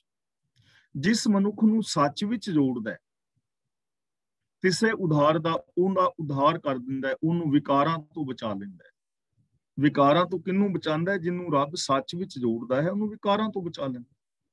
ਮੀਨਸ ਜੋ ਸੱਚ ਵਿੱਚ ਜੁੜੇਗਾ ਉਹ ਇਨਸਾਨ ਵਿਕਾਰਾਂ ਤੋਂ ਬਚੇਗਾ। ਇਸ ਲਈ ਜੇ ਅਸੀਂ ਵਿਕਾਰਾਂ, ਪਾਪਾਂ, ਅਪਰਾਧਾਂ ਤੋਂ ਬਚਣਾ ਚਾਹੁੰਦੇ ਹਾਂ ਤਾਂ ਸਾਨੂੰ ਸੱਚ ਦੇ ਨਾਲ ਜੁੜਨਾ ਚਾਹੀਦਾ ਹੈ। ਇਹ ਰੱਬੀ ਨਿਯਮ ਹੈ। ਜਿਸ ਦਾ ਹੋਵੇ ਵੱਲ ਸੋ ਕਦੇ ਨਾ ਹਾਰਦਾ। ਪ੍ਰਭੂ ਜਿਹਦੇ ਵੱਲ ਹੁੰਦਾ ਹੈ ਉਹ ਕਦੇ ਵੀ ਹਾਰਦਾ ਨਹੀਂ ਹੈ, ਉਹ ਜਿੱਤ ਜਾਂਦਾ ਹੈ। ਹੁਣ ਇਹ ਚੀਜ਼ ਨੂੰ ਸਮਝ ਲੈਣਾ, ਇਹਦਾ ਮਤਲਬ ਕਿ ਰੱਬ ਤੁਹਾਡੇ ਵੱਲ ਹੋ ਗਿਆ, ਤੁਸੀਂ ਜਿੱਤ ਗਏ, ਮੇਰੇ ਵੱਲ ਨਹੀਂ ਹੋਇਆ, ਮੈਂ ਹਾਰ ਗਿਆ, ਤਾਂ ਰੱਬ ਪੱਖਪਾਤੀ ਹੈ ਕਿ ਰੱਬ ਇੱਕ ਨੂੰ ਹਰਾਉਂਦਾ ਹੈ ਤੇ ਇੱਕ ਨੂੰ ਜਿਤਾਉਂਦਾ ਹੈ। ਰੱਬ ਪੱਖਪਾਤੀ ਨਹੀਂ ਹੈ।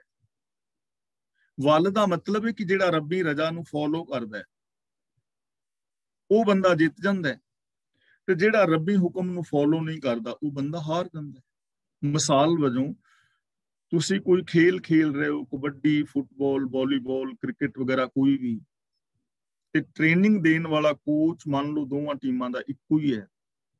ਹੁਣ ਸਕੂਲ ਦੇ ਵਿੱਚ ਹੁੰਦੇ ਨੇ ਨਾ ਕੋਚ ਹੁੰਦੇ ਨੇ, ਤੇ ਇੱਕ ਹੀ ਸਕੂਲ ਦੀਆਂ ਦੋ ਟੀਮਾਂ, ਉਹਨਾਂ ਨੂੰ ਤਿਆਰ ਤੇ ਇੱਕੋ ਬੰਦੇ ਨਹੀਂ ਕੀਤਾ ਹੁੰਦਾ ਨਾ, ਪੀਟੀਆਈ ਮਾਸਟਰ ਨੇ ਤਿਆਰ ਤੇ ਦੋਵਾਂ ਟੀਮਾਂ ਨੂੰ ਇੱਕੋ ਹੀ ਕੀਤਾ ਹੈ। ਦੋਵੇਂ ਹੀ ਬੱਚੇ, ਦੋਵਾਂ ਹੀ ਟੀਮਾਂ ਦੇ ਬੱਚੇ ਉਹਨੂੰ ਪਿਆਰੇ ਨੇ, ਤੇ ਇੱਕ ਟੀਮ ਹਾਰ ਜਾਂਦੀ ਹੈ, ਇੱਕ ਜਿੱਤ ਜਾਂਦੀ ਹੈ। ਤੇ ਹੁਣ ਉਹ ਨੰਬਰ ਦੇਣ ਵਾਲਾ ਵੀ ਉਹ ਹੀ ਹੈ ਜਿਹਨੇ ਦੋਵਾਂ ਨੂੰ ਸਿਖਾਇਆ ਹੈ। ਤੇ ਜਿਹੜੀ ਟੀਮ ਜਿੱਤ ਗਈ, ਕੀ ਪੀਟੀਆਈ ਮਾਸਟਰ ਨੇ ਜਾਂ ਉਸ ਕੋਚ ਨੇ ਜਾਂ ਰਿਜ਼ਲਟ ਕੱਢਣ ਵਾਲੇ ਬੰਦੇ ਨੇ ਪੱਖਪਾਤ ਕੀਤਾ? ਯਾਰ ਇਹਨਾਂ ਵੱਲ ਦਾ ਹੋ ਗਿਆ, ਉਹਨਾਂ ਵੱਲ ਦਾ ਤੇ ਤਾਂ ਸੀ ਵੀ ਜੇ ਗਲਤ ਬੰਦੇ ਨੂੰ ਵੀ ਜਿਤਾਉਂਦਾ, ਕਿਉਂਕਿ ਉਹਨਾਂ ਨੇ ਨਿਯਮਾਂ ਨੂੰ ਫੋਲੋ ਕੀਤਾ, ਉਹਨਾਂ ਨੇ ਗੋਲ ਜ਼ਿਆਦਾ ਕੀਤੇ ਤੇ ਉਹਨੇ ਉਹਨਾਂ ਦੇ ਵੱਲ ਦਾ ਫੈਸਲਾ ਦੇ ਦਿੱਤਾ ਵੀ ਬੰਦੇ ਜਿੱਤ ਗਏ। ਤਾਂ ਇਸ ਤਰ੍ਹਾਂ ਜੋ ਰੱਬੀ ਰਜ਼ਾ ਦੇ ਅੰਦਰ ਤੁਰ ਜਾਂਦਾ ਹੈ ਉਹ ਜਿੱਤ ਜਾਂਦਾ ਹੈ, ਜੋ ਰੱਬੀ ਹੁਕਮ ਤੋਂ ਉਲਟ ਜਾਂਦਾ ਹੈ ਉਹ ਹਾਰ ਜਾਂਦਾ ਹੈ। ਇਸੇ ਨੂੰ ਗੁਰੂ ਜੀ ਕਹਿੰਦੇ ਨੇ ਜਿਸ ਤੇ ਹੋਵੇ ਵੱਲ, ਕਿ ਜਿਸ ਤੇ ਵੱਲ ਹੁੰਦਾ ਹੈ, ਜਿਸ ਤੇ ਰੱਬ ਦੀ ਰਹਿਮਤ ਹੁੰਦੀ ਹੈ, ਜੋ ਰੱਬੀ ਰਜ਼ਾ ਵਿੱਚ ਤੁਰਦਾ ਹੈ ਸੋ ਕਦੇ ਨਾ ਹਾਰਦਾ, ਉਹ ਕਦੇ ਵੀ ਨਹੀਂ ਹਾਰਦਾ, ਉਹ ਜ਼ਿੰਦਗੀ ਦੇ ਅੰਦਰ ਜਿੱਤ ਜਾਂਦਾ ਹੈ। ਇਸ ਲਈ ਜੇ ਅਸੀਂ ਵੀ ਚਾਹੁੰਦੇ ਹਾਂ ਕਿ ਅਸੀਂ ਜ਼ਿੰਦਗੀ ਵਿੱਚ ਸਫਲ ਹੋਈਏ, ਅਸੀਂ ਕਦੇ ਹਾਰ ਗਏ ਨਾ, ਤਾਂ ਸਾਨੂੰ ਰੱਬ ਦੀ ਸ਼ਰਨ ਵਿੱਚ ਰਹਿਣਾ ਚਾਹੀਦਾ ਹੈ, ਰੱਬੀ ਹੁਕਮ ਵਿੱਚ ਤੁਰਨਾ ਚਾਹੀਦਾ ਹੈ, ਫਿਰ ਅਸੀਂ ਵੀ ਜਿੱਤ ਹਾਸਲ ਕਰ ਸਕਦੇ ਹਾਂ। ਸਦਾ ਅਭਾਗ ਦੀ ਬਾਣ ਹੈ ਹੋਂ ਤਿਸ ਨਮਸਕਾਰ ਦਾ। ਅਭਾਗ ਦਾ ਮਤਲਬ ਜਿਹਦਾ ਕਦੇ ਨਾਸ ਨਹੀਂ ਹੋਣਾ, ਤੇ ਦੀਵਾਨ ਦਾ ਮਤਲਬ ਦਰਬਾਰ, ਰਾਜ, ਸੱਤਿਆ। ਉਸ ਪ੍ਰਭੂ ਦਾ ਦਰਬਾਰ ਅਟਲ ਹੈ, ਉਹਦੇ ਕਾਨੂੰਨ ਸदैव ਨੇ, ਉਹਨੇ ਕਦੀ ਖਤਮ ਨਹੀਂ ਹੋਣਾ, ਨਾਸ਼ ਨਹੀਂ ਹੋਣਾ, ਸदैव ਹੈ। ਹੋਂ ਤਿਸ ਨਮਸਕਾਰ ਦਾ ਮਤਲਬ ਮੈਂ ਉਸ ਪ੍ਰਭੂ ਨੂੰ ਨਮਸਕਾਰ ਕਰਦਾ ਹਾਂ, ਭਾਵ ਕਿ ਮੈਂ ਉਹਦੇ ਅੱਗੇ ਝੁਕਦਾ ਹਾਂ, ਉਹਦੇ ਚਰਨਾਂ ਦੀ ਸ਼ਰਨ ਵਿੱਚ ਰਹਿੰਦਾ ਹਾਂ, ਮੈਂ ਰੱਬ ਅੱਗੇ ਨਤਮਸਤਕ ਹੁੰਦਾ ਹਾਂ, ਰੱਬੀ ਹੁਕਮ ਵਿੱਚ ਤੁਰਦਾ ਹਾਂ, ਜਿਸ ਨੇ ਕਦੇ ਵੀ ਖਤਮ ਨਹੀਂ ਹੋਣਾ, ਜਿਸ ਦਾ ਦੀਵਾਨ, ਜਿਸ ਦਾ ਹੁਕਮ ਸदैव ਹੈ, ਅਟਲ ਹੈ, ਸੱਚਾ ਹੈ। ਮੈਂ ਉਹਦੇ ਚਰਨਾਂ ਦੇ ਅੰਦਰ ਝੁਕਦਾ ਹਾਂ, ਭਾਵ ਕਿ ਮੈਂ ਉਹਦੀ ਰਜ਼ਾ ਪਾਣੇ ਵਿੱਚ ਚੱਲਦਾ ਹਾਂ। ਗੁਰੂ ਪਾਤਸ਼ਾਹ ਜੀ ਰਹਿਮਤ ਔਰ ਬਖਸ਼ਿਸ਼ ਕਰਨ, ਅਸੀਂ ਗੁਰੂ ਜੀ ਦੀ ਪਾਵਨ ਬਾਣੀ ਨੂੰ ਪੜ੍ਹ ਸੁਣ ਕੇ, ਸਮਝ ਕੇ ਔਰ ਗੁਰਬਾਣੀ ਮੁਤਾਬਕ ਜ਼ਿੰਦਗੀ ਜੀ ਕੇ ਆਪਣੇ ਜੀਵਨ ਨੂੰ ਸਫਲ ਕਰ ਸਕੀਏ। ਤਾਂ ਅੱਜ ਦੀ ਵਿਚਾਰ ਇੱਥੇ ਸਮਾਪਤ ਕਰਦੇ ਹਾਂ ਜੀ।